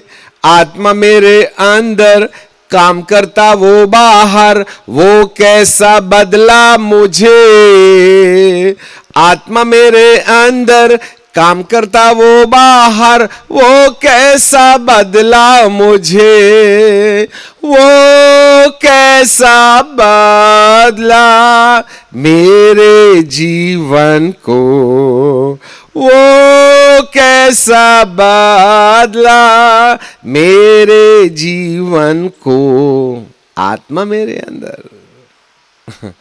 और इनके लिए जटा और धाड़ी और रंग बिरंगे कपड़े ऊपर, परंतु मेरे लिए आत्मा मेरे अंदर और काम करता वो बाहर। यही अंतर है बाहर वालों में और अंदर वालों में। देखो हम अभिषेक की वैल्यू क्या है, आत्मा की वैल्यू क्या है, इसकी फाउंडेशन बना रहे हैं। इंपॉर्टेंट शरीर नहीं है, इंपॉर्टेंट आत्मा है। तन ऊपर वाला कागज है, तन का दिमाग ऊपर वाला कागज है, जो कब्रिस्तान के बाद में इसका पलायन हो जाएगा। परंतु कमबख्त ये कब्रिस्तान के कीड़ों का ब्रेकफास्ट, लंच और डिनर बनने से पहले हमारी आत्मा के दिमाग में ऐसी सीधी और उल्टी कहानी लिख के चला जाता है जिसको खुदा भी खरोच के मिटा नहीं सकता है। सुन लो जरा अच्छे से, थोड़ी बेचैनी जरूर लगेगी, पर हो सकता आइडिया मिल जावे। हाँ, अब सवाल ये है कि हम शरीर में रह करके किस प्रकार का लेख, किस प्रकार की कहानी अंदर लिख रहे हैं। ध्यान दीजिएगा, वचन के अनुसार वाली जिंदगी या वचन के विरुद्ध वाली जिंदगी, what kind of life we live in this flesh so that we can print the attitudes through the five physical senses in the spiritual and non-material mind and the non-material brain। हम किस तरीके से कौन से वाले आचरण को शारीरिक दिमाग से आत्मिक दिमाग में उसकी कॉपी बना रहे हैं, यही हमारा सोच का विषय है। सोचिएगा, आप झूठ बोल के आत्मा को अमर काल के लिए झूठा बनाने जा रहे हैं। आप तंबाकू खा करके अमर काल के लिए आत्मा के दिमाग में तंबाकू को अमर बनाने जा रहे हैं। इसलिए उसने अदन के बगीचे से बाहर निकाला था कि पापी दशा में जीवन के पेड़ का फल मत खाना, नहीं तो पाप भी जीवन के पेड़ का फल खाने के द्वारा अमर हो जाएगा। इसलिए सुधर के आओ। फिर भगा इसलिए दिया था, अदन के बाग के पूर्व की ओर उसने करूबों को इसलिए नियुक्त किया था कि जिस हालात में दुष्ट आत्मा ने तेरे माथे में अपना प्रभाव छोड़ दिया है, उस दशा में यदि तू जीवन के पेड़ का फल खा लेगा तो ये दुरात्माओं के द्वारा निर्धारित आचरण तेरे आत्मा के दिमाग में अमर हो जाएगा। इसलिए मैंने तुझको जीवन के वृक्ष के फल खाने से पहले तुझे अदन के बगीचे से बाहर निकाल दिया है कि तू जीवन के पेड़ के पास जिस पापी हालात में है उस हालात में मत खाना, नहीं तो पाप अमर हो जाएगा। फिर मैं चाह करके भी उसको धर्मी नहीं बना सकता। इसलिए इंसान को 4000 साल तक अदन के बगीचे के बाहर रखा गया और वे व्यवस्था से अपनी शक्ति के द्वारा अपने आचरण को अनुशासित करते रहे। परंतु एक वक्त आया जब प्रभु यीशु मसीह ने कहा, ऐ पिता इन्हें क्षमा कर, ये नहीं जानते कि क्या करते हैं। तब सनातन आत्मा ने, तब मसीह के लहू ने अपने आप को, इब्रानी 9:14, सनातन आत्मा के हाथ में सौंप करके कहा, मेरे प्राण को पिता के सन्मुख डाल दो। तब सनातन आत्मा ने प्रभु यीशु के लहू को ले जाकर पिता परमेश्वर के सन्मुख समर्पित करके कहा, आज के बाद जो थे आदम के बाद से, जो हैं उस जमाने में, जो आज के जमाने में हैं, जो भविष्य में पैदा होंगे, उन समस्त लोगों के लिए प्रभु यीशु मसीह ने पाप से मुक्ति का धन आत्मिक दुनिया में हमारे नाम पर जमा कर दिया है। सबसे पहले तो ये सच्चाई मालूम होना चाहिए, है ना। प्रभु यीशु को ग्रहण करने से पहले, सुनो इधर, प्रभु बहुत बारीक बारीक स्लाइट मिस्टेक कर रहे हैं क्रिश्चियन लोग, बहुत स्लाइट मिस्टेक है, और उसके कारण हम आंधपन में पड़े हुए, भूल भुलैया में पड़े हुए हैं। हमारे पादरी साहब, हमारे मामा पापा कहते हैं, चलो बेटा तुम जवान हो गए, चलो बपतिस्मा ले लो, बपतिस्मा ले लो। हाँ ले लेंगे ना, ले लेंगे ना, ले लेंगे ना। अरे पादरी साहब तो बिल्कुल तुतारी लेके पड़े रहते हैं। चलो ठीक है आप बोलते हैं तो इस बार ले ही लेता हूं। दिमाग खराब, बहुत सिर पकाती है मामा। तो मामा बोली तो डूब गए पानी में, पापा बोली तो बने ले ले बेटा, शादी की तारीख आ रही है। तो कोई तो शादी के चक्कर में ले लेते हैं, नहीं बोले कब्रिस्तान के बाहर गड़ेगा मरेगा, तो कोई कब्रिस्तान के चक्कर में ले लेते हैं, है ना। अब हमने बपतिस्मा ले लिया और कहा, यीशु यीशु मेरे दिल में, यीशु मेरे दिल, मतलब यीशु को ग्रहण करने के टाइम में भी आंख इधर उधर ताक रही है। क्यों ड्रामा करते हो यार, क्यों ऊपर वाले को बेचैन करते हो। जबरदस्ती यीशु को तुम्हारे दिल में बुलाने की आदत पड़ी है। मुझे बताओ वो किस शर्त में आपके दिल में आएगा भाईजान। वह किसी पापी के दिल में नहीं आता। ले लो ना दृढ़ीकरण, साक्रेमेंट, होली कम्युनियन, चाहे जो भी संस्था का बपतिस्मा लेना है ले लो। नाक पकड़ के औंधे डूबो या चित्ते डूबो, उससे कोई फर्क नहीं पड़ता है। वो दिल में आने की गलती करेगा नहीं, क्योंकि तम्बाकू की मैडम बैठी है अंदर। वहां पश्चाताप नहीं हुआ है। हाँ, इसलिए इससे पहले कि कोई व्यक्ति यीशु मसीह को ग्रहण करे, उसे अपनी गलतियों का रियलाइजेशन चाहिए, उसको अपनी गलतियों की जानकारी होना चाहिए। जरा सुनना अच्छे से, हमें मालूम होवे आप बचपन से आपने कितने बार पापा के जेब से 10-10 की नोट चॉकलेट के चक्कर में मारे थे, और कितने बार दूध पी के पानी मिलाए थे, कितने बार तुमने क्या बोलते हैं मलाई मार लिए थे शक्कर के साथ में रोटी में दबा के। याद तो करना पड़ेगा। हाँ, स्कूल में हाथ पकड़ के कहाँ झड़िया के पीछे गए थे तुम, याद करना पड़ेगा। कितनों को बिगाड़े हो, नहीं याद है, कम से कम 2-4 तो होंगे ही होंगे, दर्जन तो थे। अरे जिंदगी के 30 साल के पड़ाव में तुमने किसके साथ गुल खेला है, ये याद नहीं ना होगा। और कितने बार खेला है ये तो पता नहीं है, पर एटलीस्ट खेला तो होगा, इतना तो आइडिया होगा। बाकी काम पवित्र आत्मा से पूछ लो, हे प्रभु कितने बार किया था मेरे को बता देना। रियलाइजेशन। प्रभु यीशु मसीह ने उस सामरी स्त्री के दिल से सोता फोड़ने के पहले ये कहा था कि जा तेरे पति को बुला के लेके आ जा। हम होते तो कहते, हे प्रभु मैं पानी मैं पीऊंगी कि पति तू फटे में क्यों लात मारदा है, पर्दे के पीछे वाली बात क्यों करता है। बोले वही तो ढक्कन है तेरे सिर के ऊपर में, जो सोते के ऊपर में बिल्कुल टाट बांध के बैठे हुए हैं, वही तो फूटने नहीं दे रहे हैं। तो उस स्त्री ने कहा, प्रभु मैं तो 5 पद, प्रभु मेरा तो कोई पति नहीं है, मैं किराए में काम चलाती हूँ। तो प्रभु बोले बस मैं इतना ही सुनना चाहता था, बाकी मैं बताऊंगा। तू 5 कर दी है, 5 कर चुकी है, 6वां भी तेरा नहीं है।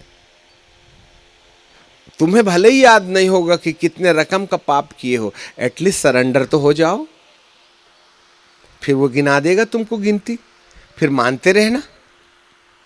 उसमें नोट खर्च नहीं ना होते, सिर्फ दिमाग में कल्पना लाके हमको उसकी याद ही तो ना करना है, हम उतना ही नहीं करते।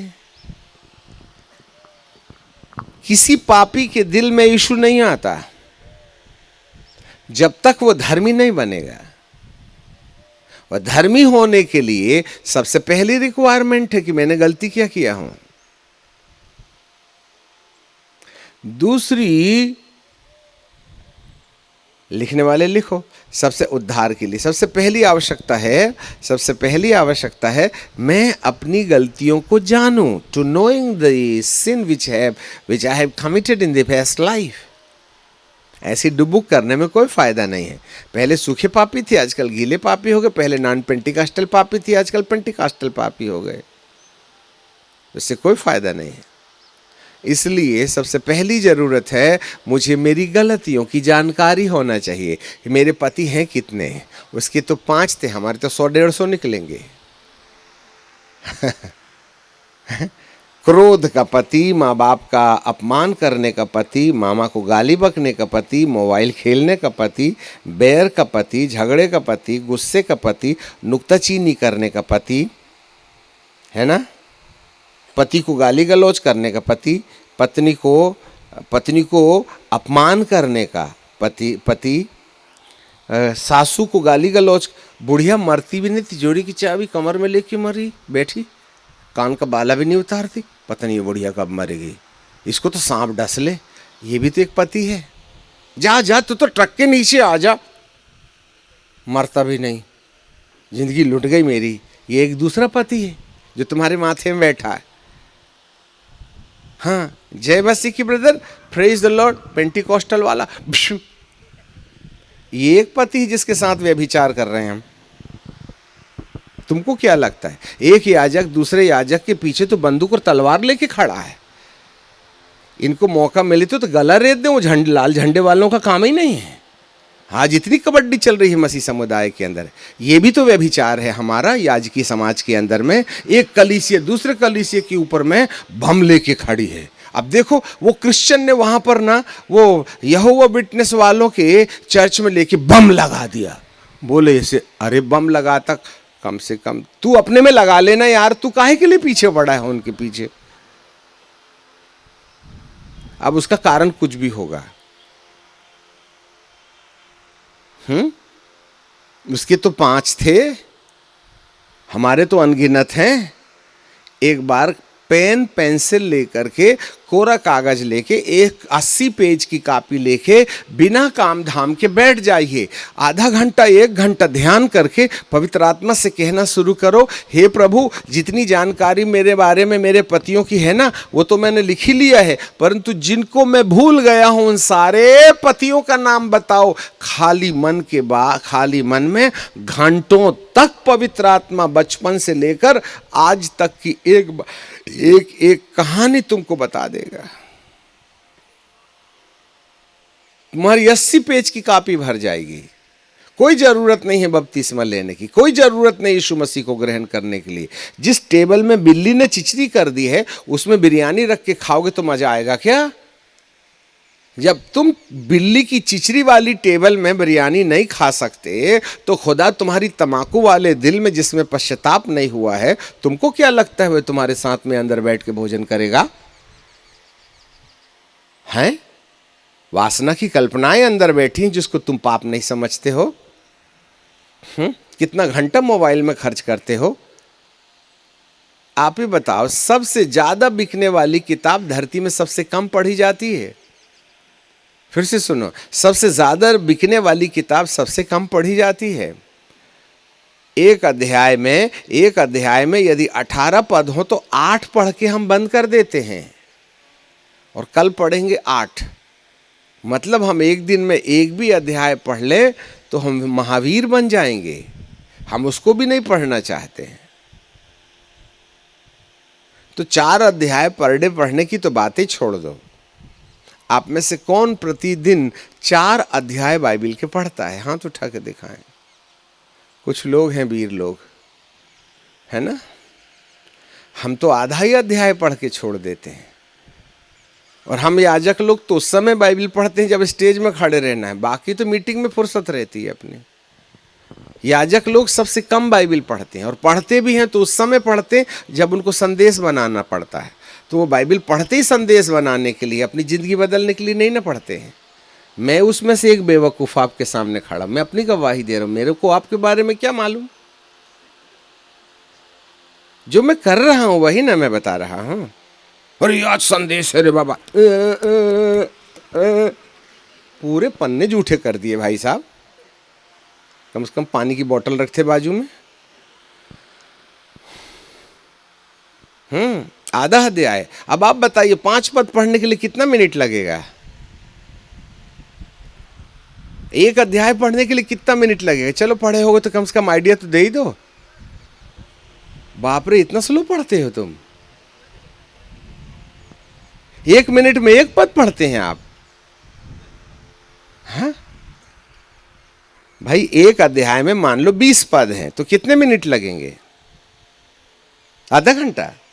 हाँ, अब आपने कैलकुलेशन ही नहीं किया तो मैं क्या बताऊं भाई। बाइबल सीख के क्या करोगे? व्यवहारिकता में तो कुछ नहीं है ना। मात्र 20 पद पढ़ने के लिए 5 मिनट से ज्यादा नहीं लगेगा, जबकि 5 मिनट में तुम्हारा मोबाइल टर्न ऑन होता है तो कितने घंटे के बाद होता है? क्योंकि वो मोबाइल ना, अब 1500 फोन नंबर है तो वो एक गोल गोल कीड़ा कुड़कुड़ कुड़कुड़ कुड़कुड़ कुड़कुड़ तब तक झांकते रहते हो आप। इतने में तो पूरा अध्याय पढ़ा जाता है। जब तक मोबाइल खुलता है तब तक हमारी बाइबल बंद हो जाती है। इतने गरीब हैं हम, बताइए। जब तक हमारा मोबाइल खुलता है तब तक हमारी बाइबल बंद हो जाती है। ये भी एक पति है। और न्यूज़पेपर पढ़ रहे हैं, न्यूज़पेपर। आज तक सुनो ना बेटा, जबकि न्यूज़पेपर नहीं है वो, ये गुड न्यूज़ है, वो बैड न्यूज़ है। इजराइल ने इतने मार डाला तो गुड न्यूज़ है कि बैड न्यूज़ है? शक्कर 70 के बजाय 105 मिलेगी, गुड न्यूज़ है बैड न्यूज़ है? 700 रुपये गैस का सिलेंडर अब 1200 रुपये मिलेगा, कभी 500 मिलेगा, ऐसी न्यूज़ आई थी। अब पेट्रोल 104 से 108 रुपए मिलेगा, तो गुड न्यूज़ है बैड न्यूज़ है? अर्थात तुम ब्लड प्रेशर बढ़ाने के लिए बैड न्यूज़ पढ़ते हो जिसमें 1.5 घंटा खर्च करते हो। अब आपके हाथ में पेपर लग जाए, आजकल नहीं आता, अब बुढ़े बड्ढे बेचारे पेपर में ही काम चलाते, तुम्हारा तो पेपर इधर रखा हुआ है। आजकल पेपर कोई पढ़ता ही नहीं। एक ज़माना था बुजुर्ग लोग पेपर पढ़ा करते थे, आजकल पेपर बिकना बंद हो गया, बूढ़े बाढ़े पढ़ते हैं। हेडलाइन हेडलाइन हेडलाइन हेडलाइन पढ़ो पूरे पेपर को, राजनीति वाली, खेल खिलाड़ी वाली, लड़ाई झगड़ा वाली। यदि आप अलग अलग इंटरेस्ट के हिसाब से यदि आपने पेपर का हेडलाइन पढ़ा तो कितने मिनट लगते हैं? आधा घंटा हेडलाइन में। अब तुम खिलाड़ी हो तो खेल वाला पढ़ोगे, जुआड़ी हो तो जुआ के बारे में, यदि व्यापारी हो तो दाल कितने में बिक रही है, तेल कितने में बिक रहा है। और अपने इंटरेस्ट के हिसाब से यदि आपने पढ़ा तो एक बार जो लगे 10 रुपये के पेपर में कम से कम 1.5 घंटा तो चाटते ही चाटते हैं। अरे 10 रुपये का पॉकेट में फेंक दूंगा क्या, पढ़े बिना। और बाइबल कितने देर में फेंकते हैं? बैड न्यूज़ को 1.5 घंटा, 1 घंटा, आधा घंटा, और गुड न्यूज़ को 5 minute. How poor we people are. ये भी एक पति है जिसके साथ आज कलीसिया के लोग व्यभिचार कर रहे हैं। एक तेजस्वी कलीसिया बनाए जिसमें न दाग है न झुर्रियां हैं और ना कोई ऐसी वस्तु। इफिसियों 5:27-28। और उन्हें वचन के जल के स्नान से पवित्र करके शुद्ध बनाए और एक तेजस्वी कलीसिया बनाकर अपने सामने में खड़ा करे जिसमें न दाग है न झुर्रियां हैं न कोई ऐसी वस्तु जो परमेश्वर का स्थान ले ले। आज बाइबल का स्थान मोबाइल ने ले लिया है, ये एक दूसरा पति है।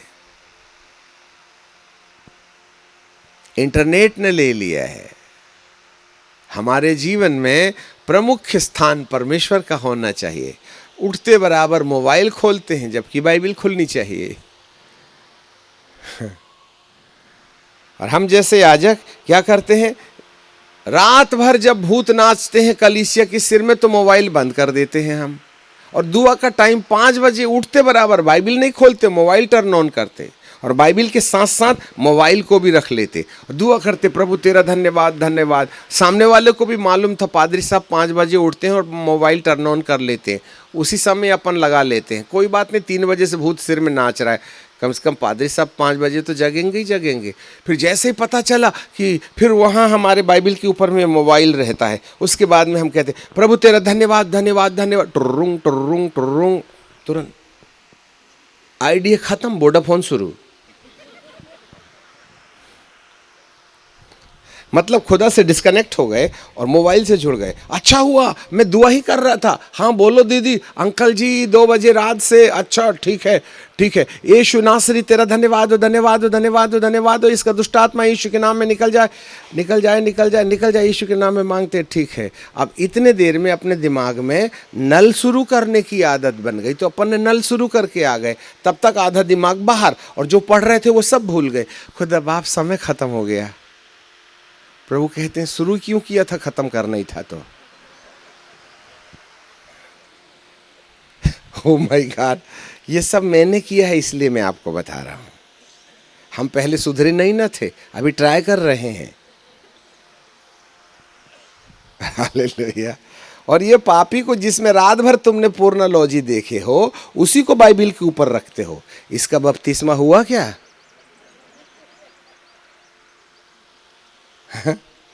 इसमें सकल कर्म की दुनिया देखी तुमने और पवित्र शास्त्र के ऊपर रख दिए। मैं इसलिए रखता हूँ पन्ना ना उल्टे, परंतु इससे पहले कि इसके ऊपर रखूँ इसको शुद्ध और साफ करके रखता हूँ। आज तक इसमें ना कोई दाग है ही नहीं, तभी ना बाइबल के साथ रखने की हिम्मत रखता है। ये तुम्हारे मोबाइल में हिम्मत है बाइबल के साथ खड़े रहने की? पापी कहीं के मोबाइल में सकल कर्म का पाप करो और बाइबल के बाजू में रख दो। तुमको डर नहीं लगता क्या ऊपर वाले से? क्यों वीडियो खींच रहा है? ये भी एक दुष्ट आत्मा वाली आत्मा है, ये एक नैच पति है हमारा। खबरदार बाइबल के ऊपर में पाप किए वाला मोबाइल रखना। उसको बाहर फेंक के आना, इसको डुबा दो पानी में, नहीं रे, नहीं तो गाय का 15,000 का। इसका शुद्धिकरण करो, इसका सब गंधा वाला डिलीट कर लो, कसम खा लो कि इसमें गंदी चीज देखूंगा ही नहीं। और पिता पुत्र पवित्र आत्मा के नाम से कम 1.5 घंटा मोबाइल के ऊपर हाथ रख के इसका भूत भगाओ कि दोबारा तुम्हारे माथे से इसका ना पूरा चिपा ही निकल जाए। तब बाइबल के साथ में ये वाला मोबाइल रखना। समझ में आ गई बात? उसके तो 5 थे। बोले जा पति को बुला के ले गया।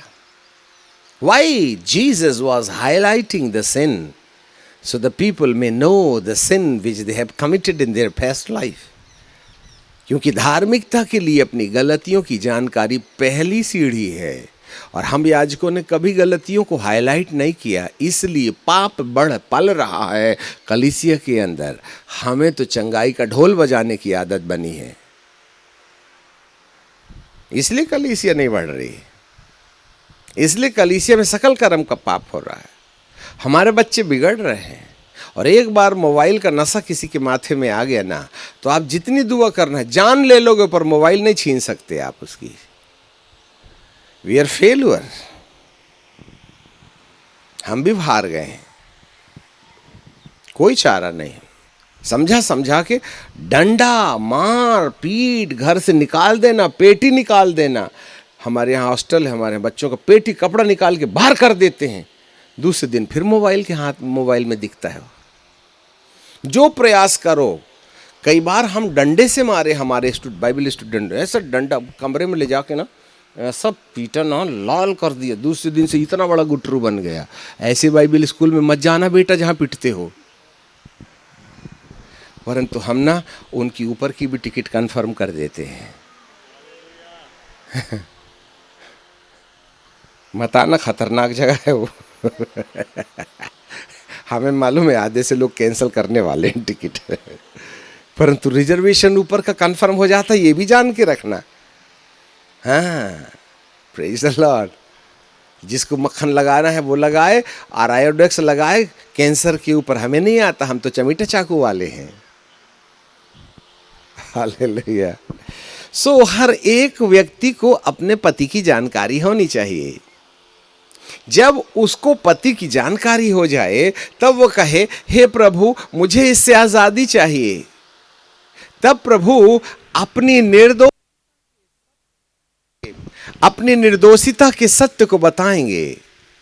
How Jesus is Holi, number 1। Number 2, कैसे वह निर्दोष होकर के भी दोष की सजा अपने ऊपर ले ली। तीसरी सीढ़ी, तब नहीं, पहली सीढ़ी जानना, दूसरी सीढ़ी मानना कि मुझे इससे छुटकारा चाहिए, तीसरी सीढ़ी यीशु की पवित्रता, चौथी सीढ़ी यीशु की निर्दोषिता में मृत्यु, पांचवी सीढ़ी वो मर करके जी उठा और पिता के दाहिने ओर बैठ करके मेरे लिए पाप क्षमा की याचना करता है।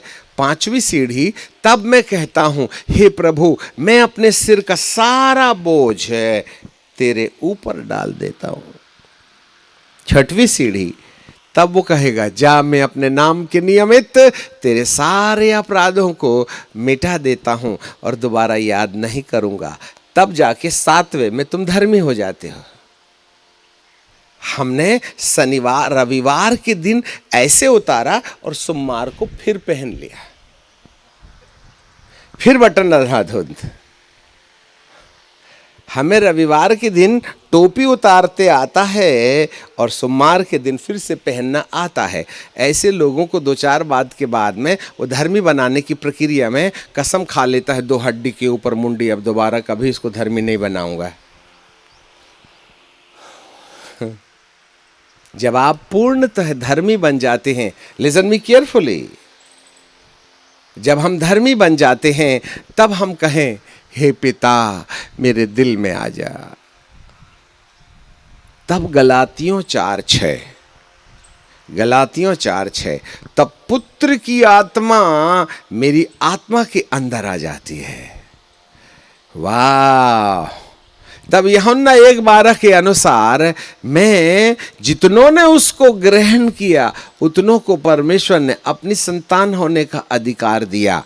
अभिषेक का पहला वितरण है जब एक व्यक्ति अपनी सारी गलती जानकर छुटकारा पाने का मन रखे और प्रभु यीशु की निर्दोषिता की मृत्यु को अपने लिए स्वीकार करे और अपने पाप के बोझ को यीशु के ऊपर डालकर दोबारा नहीं करने का निश्चय करे, तब वो धर्मी बनता है। और जब वो धर्मी बन जाता है तब यीशु को पुकारे तो आता है।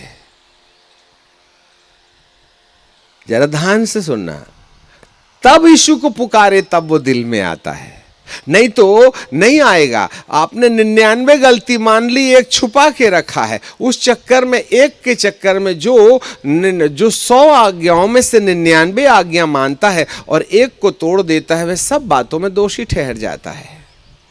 आप माँ बाप का अपमान करते हो, आप माँ बाप को धोखा देते हो, माँ बाप को ऊंचे शब्द से बात करते हो, ऐसे समय में आपने इसको तो गलती समझा ही नहीं। Those who dishonor their parents,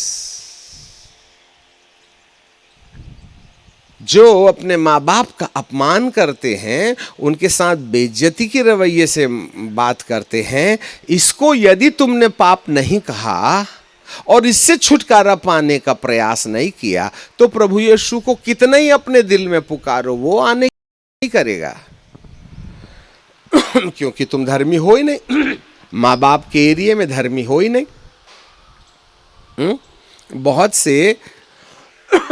बहुत से यहाँ स्त्री पुरुष या माँ बाप ऐसे हैं जो शादी करके कई बच्चों के माता पिता हो गए, परंतु जब वो जवान थे तो अपनी पत्नी को पहले वो गर्लफ्रेंड बना के रखे थे और 4 साल तक वो शादी के पहले अपनी गर्लफ्रेंड के साथ में वो करते थे जो पति पत्नी करते हैं। और आपने समाज के सामने जब बेइज्जत अनुभव किया तो शादी करके वो गर्लफ्रेंड को पत्नी बना के ले आए, परंतु 4 साल तो अपनी पत्नी के साथ विवाह के पहले आपने उसके देह शोषण किया ना, वो गलती मानी क्या? तो आपकी जिंदगी के वो वाले पाप जो विवाह के पहले आपने किए थे, उसकी क्षमा तो नहीं मिली, तो कर्जा तो है तुम्हारे पास। इसलिए बच्चे बिगड़े पैदा होते हैं, क्योंकि आपने पाप की दशा में बच्चे पैदा किए हैं। भले ही आप बूढ़े हो गए हो, परंतु एक दिन जवानी थी कि नहीं? जब शादी नहीं हुई थी तो आपने कहीं ना कहीं अपनी पत्नी के साथ, जो विवाह के बाद पत्नी बन गई, परंतु पहले तो गर्लफ्रेंड थी कि नहीं थी? उस समय जो पाप किए उसको तुम पाप समझे क्या? अरे वो तो मेरी पत्नी हो गई। तो पत्नी के बाद में सेक्स पाप नहीं है ना, उसके पहले तो पाप था, उसको तो तुमने नहीं ना माने हो। कितने हैं लव मैरिज करने वाले कि वे निर्दोषिता में लव मैरिज किए हैं? तो तुमने तो शादी के पहले वाले पाप का अंगीकार नहीं किए, तो वो कर्जा तुम्हारे नाम पर है। इसलिए पवित्र आत्मा आने की गलती नहीं करता वो। भले चर्च जाते होंगे, फुल रिपेंटेंस मांगता है। प्रभु यीशु मसीह का संदेश ही यही था, मन फिराओ। पहला संदेश था, स्वर्ग का राज्य आ गया है। यूहन्ना बपतिस्मा देने वाले का संदेश था, मन फिराओ, परमेश्वर का राज्य आ गया है। पर हमने तो मन नहीं ना फिराया है। मन फिराने की तो चिपई उड़ गई कलीसिया से। मुझे तो धरती में एक भी प्रचारक टीवी में नहीं दिख रहा है जो मन फिराने की कहानी बताता है। सब पावर पावर। अरे हम तो महापावर वाले हैं, तुम क्या पावर दिखाते हो? तुम तो शरीर में पावर दिखाते हो, हम तो अनंत जीवन के पावर की बात करते हैं। कितना मिलावट हो गया है सुसमाचार में, ये क्यों नहीं समझ रहे? हमारी जिंदगी भी तो अंधेरे में चल रही है ना। तो प्रभु यीशु मसीह ने कहा, जा अपने पति को बुला के लेके आ। तो आपको 1 by 1 याद करना पड़ेगा अपने पतियों की कहानी। जो तुम्हारे अंदर आनंद के सोते पर ढक्कन बन के बैठे हुए हैं। आज कितने हैं जिन लोगों ने यीशु को ग्रहण कर लिया, आज कितने हैं जिन लोगों ने पवित्र आत्मा पा लिया, आज कितने हैं जो चर्च के मेंबर बन गए, आज कितने हैं जो कलीसिया के मेंबर बन गए, फिर भी आम जैसे मुंह लटक रहा है। क्या बताएं पादरी साहब, बड़े टेंशन में रहते हैं, बच्चा खूब सताता है, क्या बताएं, पत्नी तो परेशानी करती, मर जाने की इच्छा होती। तो बपतिस्मा लेके नहीं मरा क्या? Why the church is under the depression, operation and separation? ये डिप्रेशन, ऑपरेशन, सेपरेशन एक ही फैमिली के मेंबर हैं, जो हम, इनका बाप का नाम है घमंड। समझ में आ गई बात? हाँ, why we have lost the peace of God. यहां जितने तंबू के नीचे बैठे अपने धड़कने वाले सीने के ऊपर खुद ही हाथ रख के पूछो, शांति है क्या? पूछो पूछो पूछो। बाइबिल तो पूरा ना जानते हो। मैं याजक होने के नाते खुद से पूछता हूं। सब वीडियो खींचते हैं मेरा, जहां जाओ सेल्फी से हम इतने परेशान हैं कि क्या बताएं, चमड़ा काला हुए जा रहा है। पर क्या मेरे अंदर में शांति है, आनंद है? सुबह से शाम डिप्रेशन में। आज 3 बजे हम उठ गए, बैठे प्रार्थना कर रहे थे, पता नहीं कितने अध्याय पढ़ लिए। तब इज़राइल की कहानी हमने जकरिया की किताब ने दानियल की किताब में पढ़ा, 90 अध्याय में। तब वहां पर वो दानियल के 90 अध्याय में जब 70 वर्ष पूरे हो गए, तब दानियल जो जवान दशा में यिर्मयाह के युग में 70 साल की गुलामी में गया था, और दानियल को ये मालूम था कि हम 70 साल की गुलामी में चले गए हैं। जब 70वां साल आया, तब दानियल अपने परमेश्वर के सन्मुख रो रो करके प्रार्थना करने लगा। इतनी ढेर सारी दानियल 9 में प्रार्थना है, मैं नहीं समझता हूं कि ऐसी कोई भी और एरिया नहीं बचा होगा जहां दानियल ने प्रार्थना न किया हो। हर जगह अपने और अपने समाज के लिए दुआ मांगते रहा।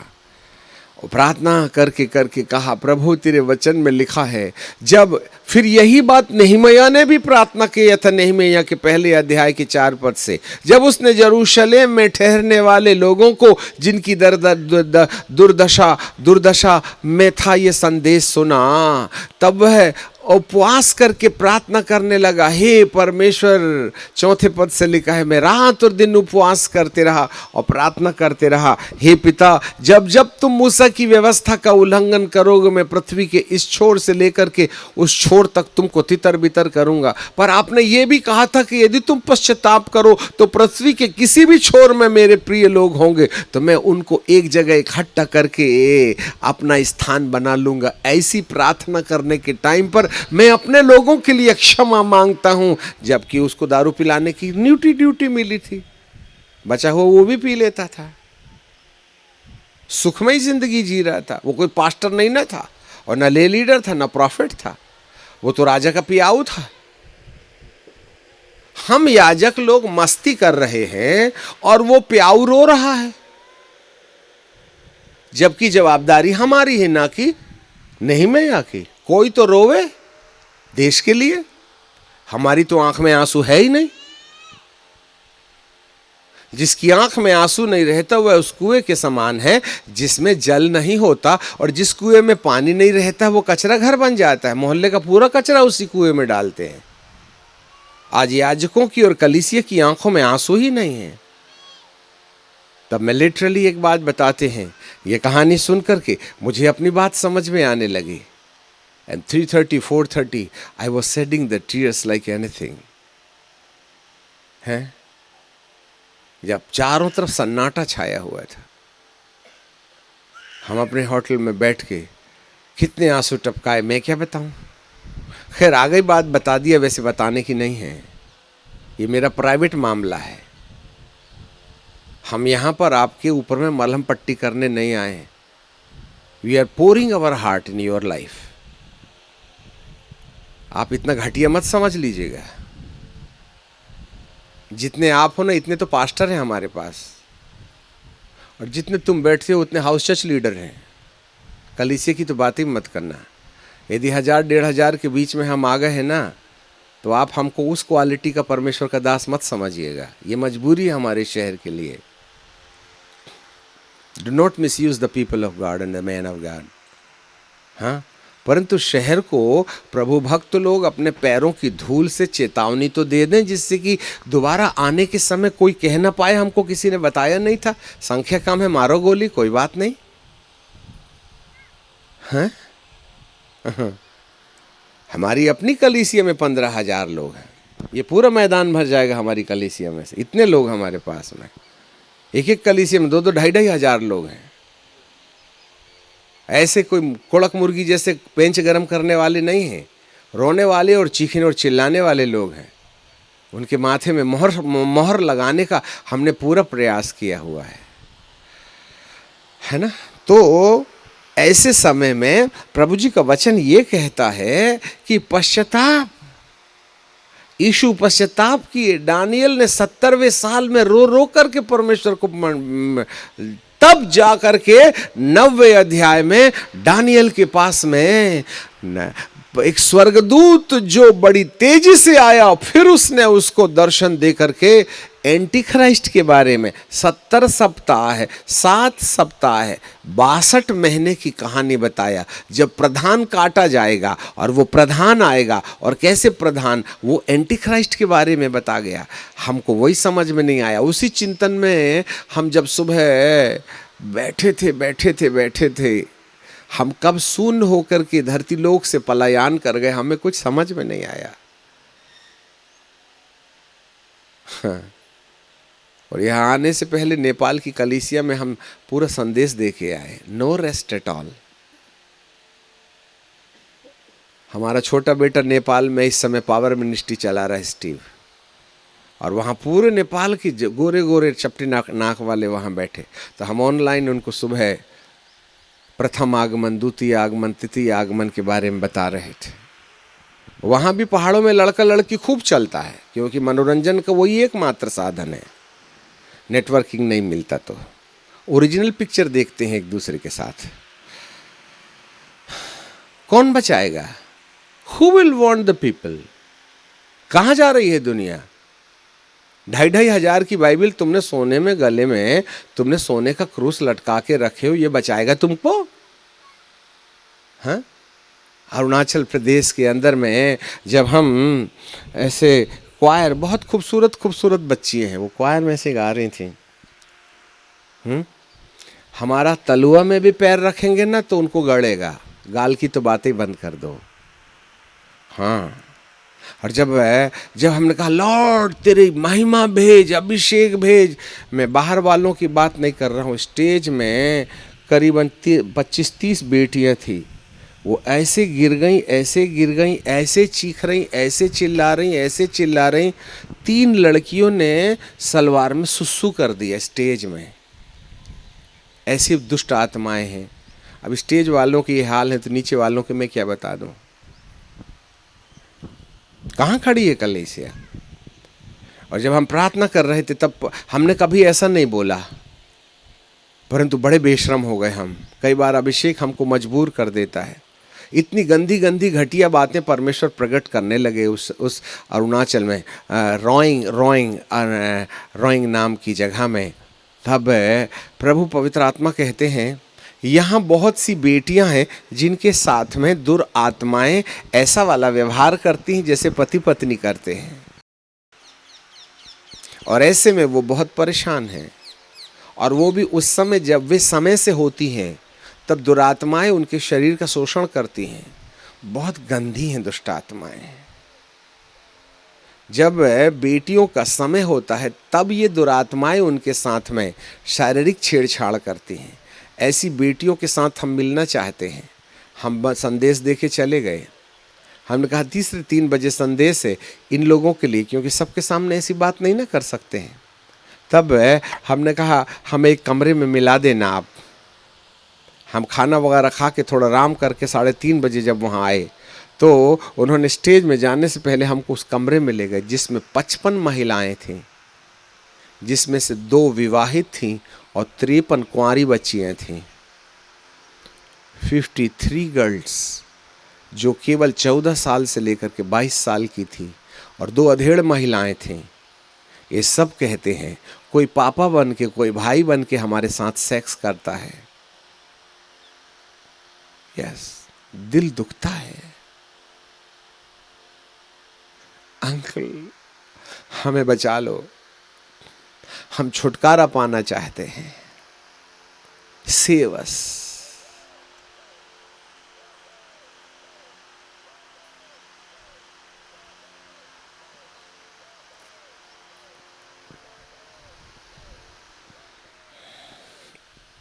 मेरी बेटियां शैतान के शिकार में हैं। याजक लोग चंदा वसूल रहे हैं, कौन उसको छुटकारा दिलाएगा? जब ये बात हम केरल में बता रहे थे, बहुत सी बेटियां हमारे पास आई, अंकल ये केरल में नहीं है, ये अरुणाचल में नहीं है, हमारे साथ भी ऐसे ही होता है। ये सब मोबाइल का कमाल है। ऐसी दशा में आप कभी भी मेरे परमेश्वर के राज्य में प्रवेश नहीं कर सकते। We are unholy before the sight of God. हमारे थॉट्स में सेक्सुअल इमोरलिटी है। कितने ढेर सारे पति हमारे साथ हैं, हम रोए वहां जाके। जब कभी वो हम याद करते हैं तो दिल दुखता है। ऐसे नन्हे नन्हे बच्चे हैं जिनको देखने से ऐसे लगता है कि सूर्य नारायण धरती पर आ गए, पर उनके साथ दुष्ट आत्माएं, कामाख्या मंदिर वहाँ पर है।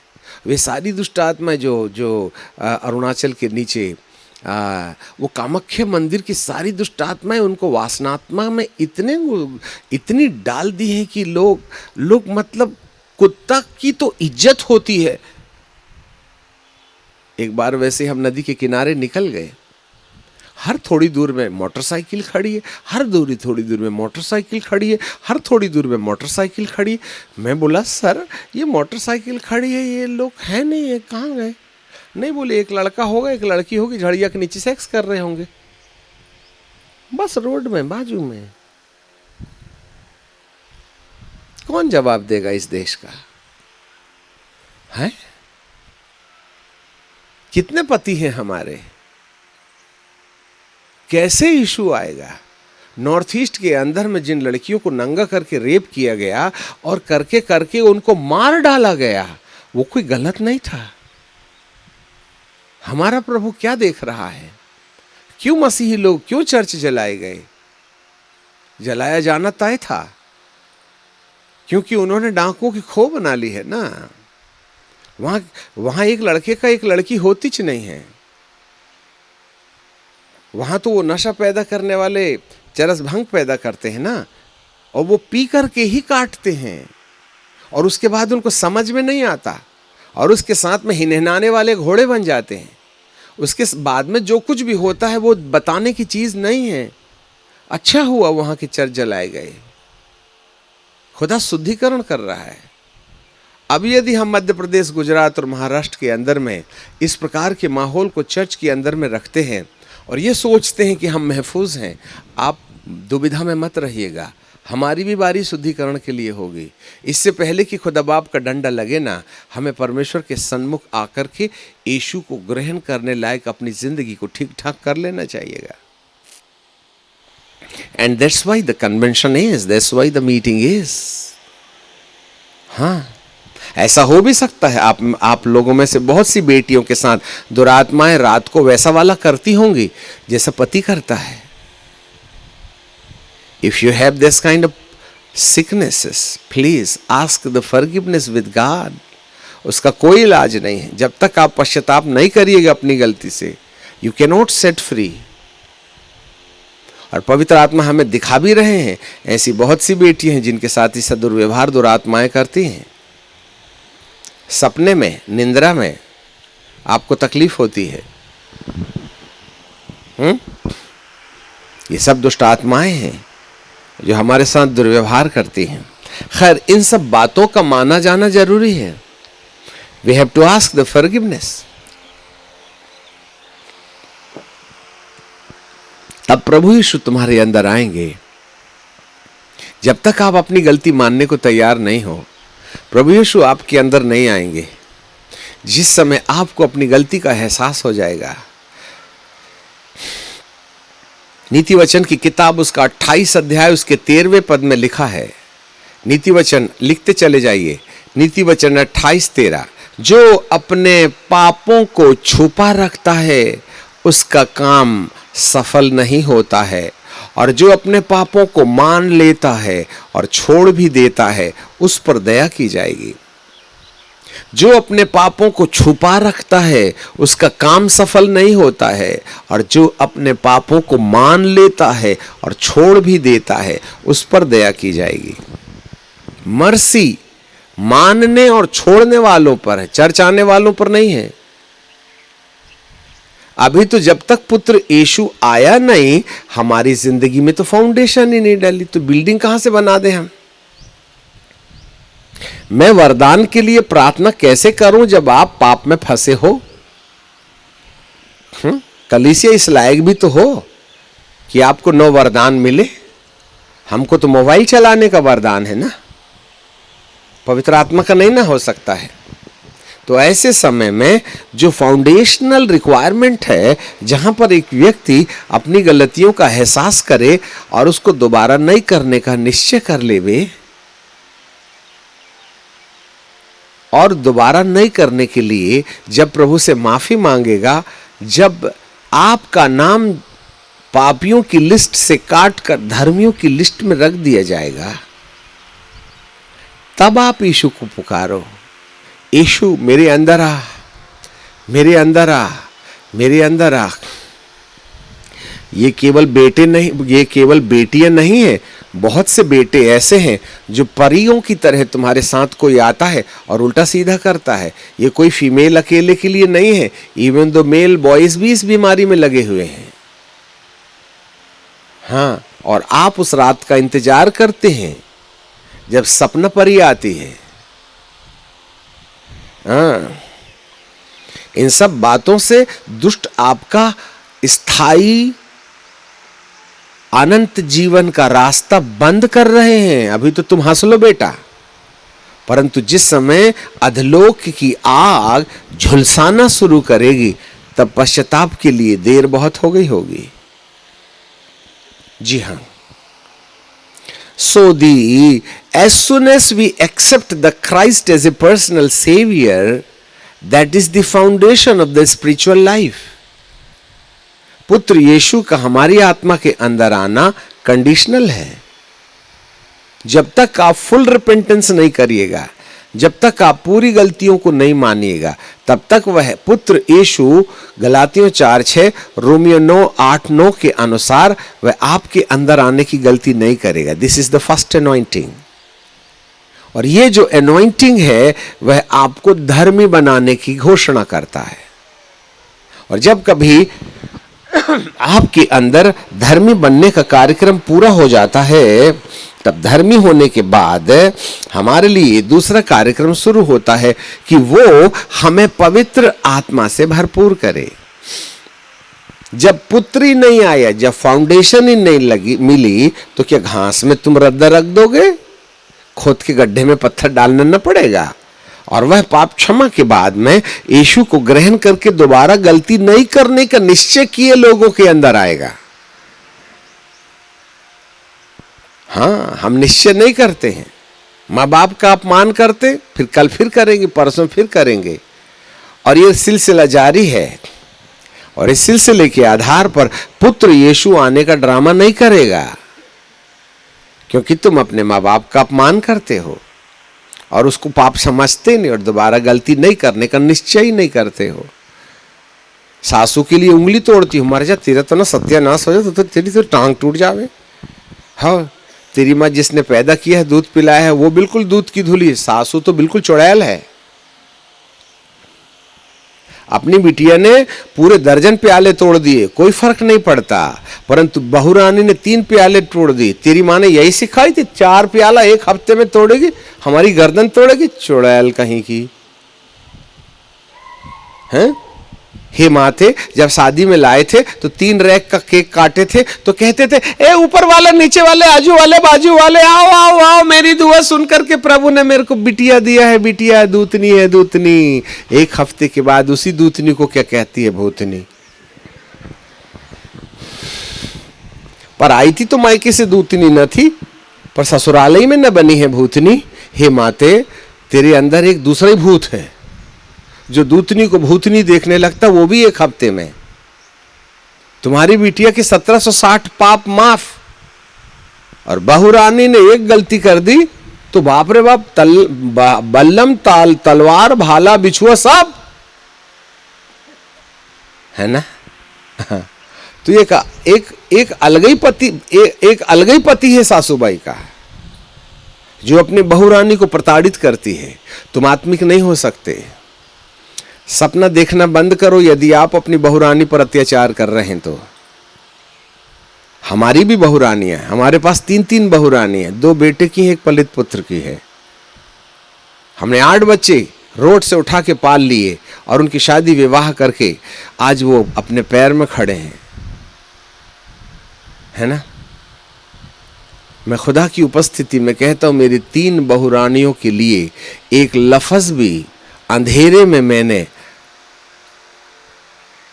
एक नकारात्मक शब्द की, ये ठीक से नहीं बैठती है, देर से उठती है, बोल करके एक शब्द नहीं बोला। मैं अपनी बहुरानियों के सामने खड़े होकर के कहता हूं, बेटा, तुम्हारे पापा के मुंह से एक लफ्ज भी तुम्हारे लिए नेगेटिव नहीं निकला। The way I honour you है। हम कलीसिया की बेटियों को डांट देते हैं पर अपनी बहुरानियों को नहीं डांटते, क्योंकि धन है, उनके हम ही माँ बाप हैं, हम उनकी सेवा देंगे, हम उनको डिस्करेज नहीं कर सकते। ये मेरी आत्मिकता का शिलान्यास है। और तुम तो जुल्म ढा रही हो, है? तुम्हें कौन बोला गले में क्रूस लटकाने वाली मामाओं कि तुम्हें अनंत जीवन मिलेगा? जब तुम अपनी बहुरानी को अलग दृष्टि से देखती हो और अपनी बिटिया को अलग दृष्टि से देखती हो। मेरे प्रियो, ये सब बातें धर्मी होने की बुनियाद है। क्या करोगे बाइबल सीख के? वैसे भी नरक जाने वाले हैं हम, क्योंकि जब धर्मी से नहीं बने तो ऊपर का रिजर्वेशन कंफर्म कैसे होगा? समझना तो पड़ेगा ना। एक दिन तुम भी तो बिटिया पैदा किए हो तो सासू बनोगे, नहीं तो लड़का लाएगा। सॉरी टू से, परमेश्वर का भवन डाकुओं की खोह बन गया है। आज हम ज्यादा नहीं जानना चाहते हैं। पुत्र यीशु आने की गलती नहीं करेगा जब तक कि सारे पतियों की जानकारी हमको नहीं होगी। वो आया भी है, आके करेगा भी क्या? बिल्ली की चिचरी है टेबल में, नहीं खाऊंगा तुम्हारे साथ। मैं तुम्हारे लिए दरवाजे में खटखटाता हूँ, द्वार खोल तो मैं अंदर आऊंगा और तुम्हारे साथ भोजन करूंगा। पता चला तम्बाकू की चिचरी लगी, मोबाइल की चिचरी पड़ी, मैं क्या करूंगा तुम्हारी आत्मा में आकर के भोजन करके? हैं? तुम माँ बाप की बात नहीं मानते हो, हैं? और मोबाइल को ऐसा खेलते हो, ऐसे, ए बेटा मोबाइल बंद कर, अरे मोबाइल बंद कर, अरे मोबाइल बंद कर, और ज्यादा ही बाप ने थोड़ी कड़क आवाज में बोला, मोबाइल पटक के रोड में चला जाएगा। मैं नहीं आता घर, चला मेरे माँ बाप मेरे। हमने कई बच्चों को रोड से पकड़ के लेके आए। कहाँ जा रहा है? भाग जाऊंगा। क्यों? माँ बाप मोबाइल नहीं देखने देते, मर जाऊंगा। कई को तो पुलिस से पकड़ के ले आए हमने, कूदने वाले थे वो। कई तो ट्रेन की पटरी में बैठे थे। एक ही दिन में चिराग बुझ जाएगा, याद रखना। हाँ, क्या हो रहा है समाज में? हम सब स्वर्ग जाने की बात करते हैं, कैसे संभव है? रिपेंट। आज हम रिपेंटेंस पर विशेष ध्यान दे रहे हैं। इसके आगे का पाठ हो ही नहीं सकता। ये पवित्र आत्मा सब मनुष्य पर उंडेलने के लिए पहले फाउंडेशन भी तो डालना पड़ेगा ना, पश्चाताप भी तो न करना पड़ेगा। जिन जिन बातों को आज पवित्र आत्मा ने हाईलाइट किया है, उन बातों के विषय देखें हम कहाँ उलझे हुए हैं। Today is the day of repentance. फिर कल अभिषेक के लिए प्रार्थना करेंगे, परंतु अभिषेक आने के लिए तैयारी भी तो चाहिए। सरफेस में न्यू नहीं डाली जा सकती है, इसके लिए हमको न्यू बनाना पड़ेगा ना। सब अपनी आंखें बंद करें।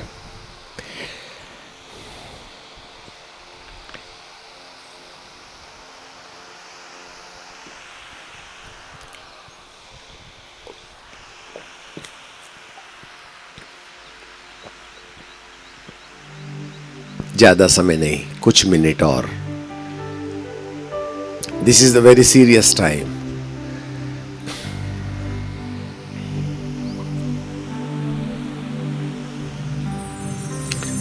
अभी हम बीते दिन जवानों की एक सभा किए जिसमें करीबन 900 जवान बच्चे थे, 900। जब हमने पर्दे के पीछे किए जाने वाले पाप के विषय पश्चाताप करने के लिए बोला कि खड़े हो जाओ और सामने आ जाओ। कौन कौन लड़का लड़की के पाप में उलझा है, मैं आपको वीडियो दिखा सकते हैं। 40% लड़के और लड़कियां सामने आकर के सिर्फ अपने गुप्त पाप का अंगीकार कर रहे थे कि हमने शरीर के साथ छेड़छाड़ की है। 40%. Yes, that was the successful youth meeting. Yes,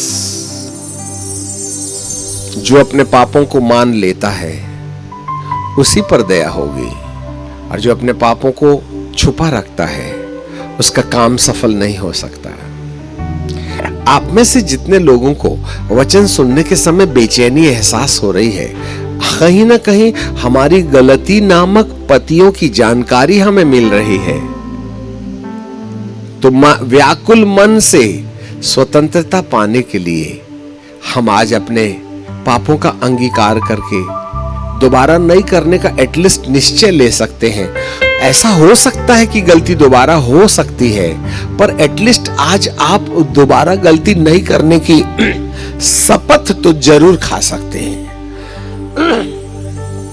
ऐसे समय में यदि आपको आपका मन व्याकुल कर रहा है, आपको गिल्टी कॉन्शियस में आपको लगता है कि कहीं ना कहीं मुझसे गलती हो गई, आज मैं अपने उन पतियों को छुपाना नहीं चाहता और चाहती हूँ, उसे अंगीकार करना चाहता और चाहती हूँ, तो ऐसे व्याकुल होने वाले लोग जो स्वतंत्रता पाना चाहते हैं अपने पैरों के बल खड़े होकर के प्रार्थना करेंगे। पिता मैं यहां हूं, I am here Lord, not forcefully, it's a willingly business. सच में तुम्हें ऐसा लग रहा है कि मुझे इन बातों से छुटकारा चाहिए। Really Lord, I want to set free from my evilness which is in my DNA, which is in my practices. Mobile का अपराध, बैर का अपराध, लोभ का अपराध, क्रोध का अपराध, मामा पापा के प्रति अपमान की बातें, पत्नी के लिए, बच्चों के लिए, सास के लिए, बहुरानी के लिए नकारात्मक सोच। यस लॉर्ड, कोई ऐसा हो सकता है जिनको अबनॉर्मल बिहेव दुष्ट आत्माएं करती हैं। ओ यस लॉर्ड, मत सोचो कि लोग क्या कहेंगे मुझे खड़े होने पर। यदि तू मनुष्यों के सामने अपनी गलतियों को मान लेगा, तो मैं भी स्वर्ग में परमेश्वर के स्वर्गदूतों के सामने तेरा अंगीकार कर लूंगा कि तू मेरा पुत्र है। Yes Lord, thank you Jesus. ओ पिताजी, आपका धन्यवाद हो। आप लोगों से बातचीत कर रहे हैं। आप प्रभु यीशु का पहला संदेश जिसमें लिखा है मन फिराओ और लौट आओ, क्योंकि परमेश्वर का राज्य आ गया है। यस पिताजी, आप आ रहे हैं, आप आ रहे हैं। Thank you Jesus, wonderful Lord, wonderful Jesus. ओ सनातन पिताजी, आपका धन्यवाद। सनातन पिताजी, आपका धन्यवाद। सनातन पिताजी, आपका धन्यवाद। जो दिल से दुआ मांग रहा है, हे पवित्र आत्मा, उसके साथ व्यवहार करो, उसके साथ व्यवहार करो प्रभु। लिखा है जो अपने पापों को मान करके छोड़ने तैयार हो जाएगा तो मैं अपने नाम के नियमित उसके सारे अपराधों को मिटा दूंगा और दोबारा स्मरण नहीं करूंगा। इब्रानी की किताब उसका पहला अध्याय उसके 8वें पद में लिखा है, पुत्र से कहता है, हे परमेश्वर तेरा राज्य युगान युग रहे, तेरे राज्य का राजदंड धार्मिकता का राजदंड है। धार्मिकता आपके राज्य की बुनियाद है। धर्मी जन ही उस पवित्र नगर में रहेंगे। जिसने पश्चाताप नहीं किया वह उस नगर में प्रवेश नहीं कर सकते पिता, जिसमें हमें अमर काल तक रहना है। हम डर गए, थक गए। डरपोकों का भाग झील में मिलेगा। जो अपनी गलती मानने और अंगीकार करने तैयार नहीं वो डरपोक है और डरपोकों का भाग झील में मिलेगा। प्यारे पिताजी, हम प्रार्थना करते हैं इस समय, प्रभु इन बच्चों के ऊपर आपकी दया दृष्टि बनी रहे। जिस जिस एरिया में आपने प्यारे पिताजी हमें बात किया है उन सारे एरियाज में प्यारे पिताजी आपकी दया दृष्टि बनी रहे। ओ सनातन परमेश्वर, हम आपके सिंहासन के करीब में आते हैं, आपसे प्रार्थना करते हैं प्रभु, एक एक दिल से बहने वाले आंसुओं की बूंदों को कुप्पी में इकट्ठा कर ले, उसे जमीन में मत गिरने दे। स्वर्गदूत लोग टपकते हुए आंसू को हाथ में झेल लेवे और उसे कुप्पी में इकट्ठा कर लेवे। प्रभु, जो दिल तोड़ करके प्रभु से प्रार्थना कर रहे हैं उनकी जिंदगी पर एक नई शुरुआत हो जाए। प्यारे पिता, दया करो, दया करो यीशु, दया करो पिता परमेश्वर। हमने बिना लाज शर्म और कुछ भी मिलावट नहीं किया और खराई से सारा साथ संदेश दे दिया है। तो प्यारे पिताजी, जिनके दिलों में सच में पवित्र आत्मा पश्चाताप का मन दे रहे हैं, आज उनका मन शुद्ध किया जाए।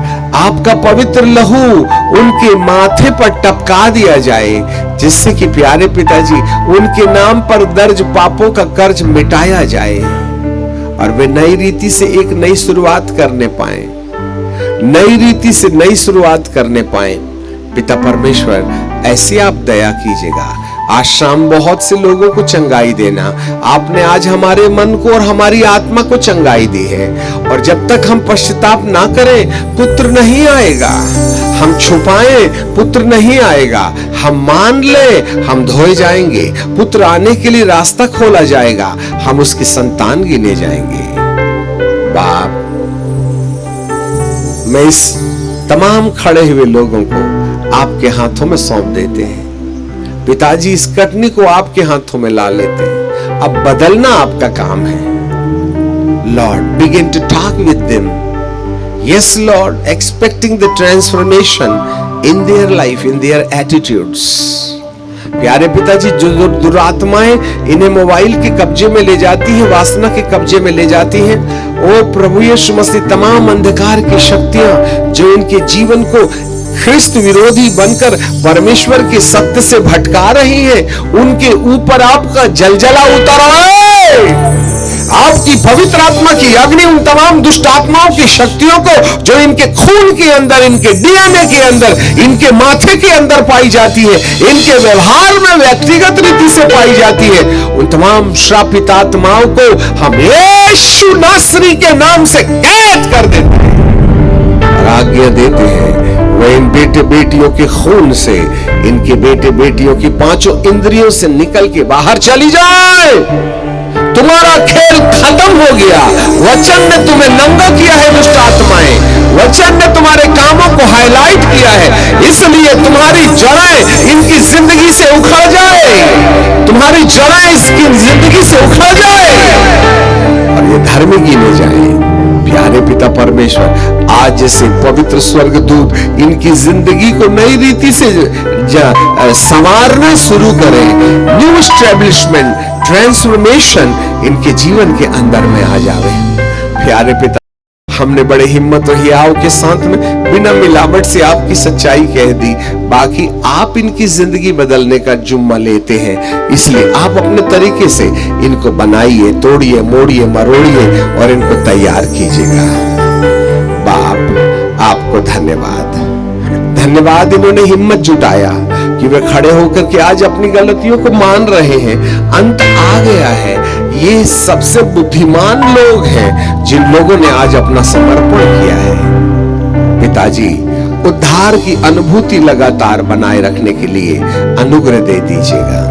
आपको महिमा, आदर और सम्मान देते हैं। यीशु नासरी के नाम से मांग लेते हैं, आमीन। जीसस, बैठ जाइए। इस मन को कंटिन्यू बनाए रखना, इस हृदय को कंटिन्यू। मालूम है आपको, आपकी आंखों से टपकने से पहले स्वर्गदूत ने खट से अपनी हथेली से आपके आंसुओं को इकट्ठा करके अपनी कुप्पी में जमा किया है।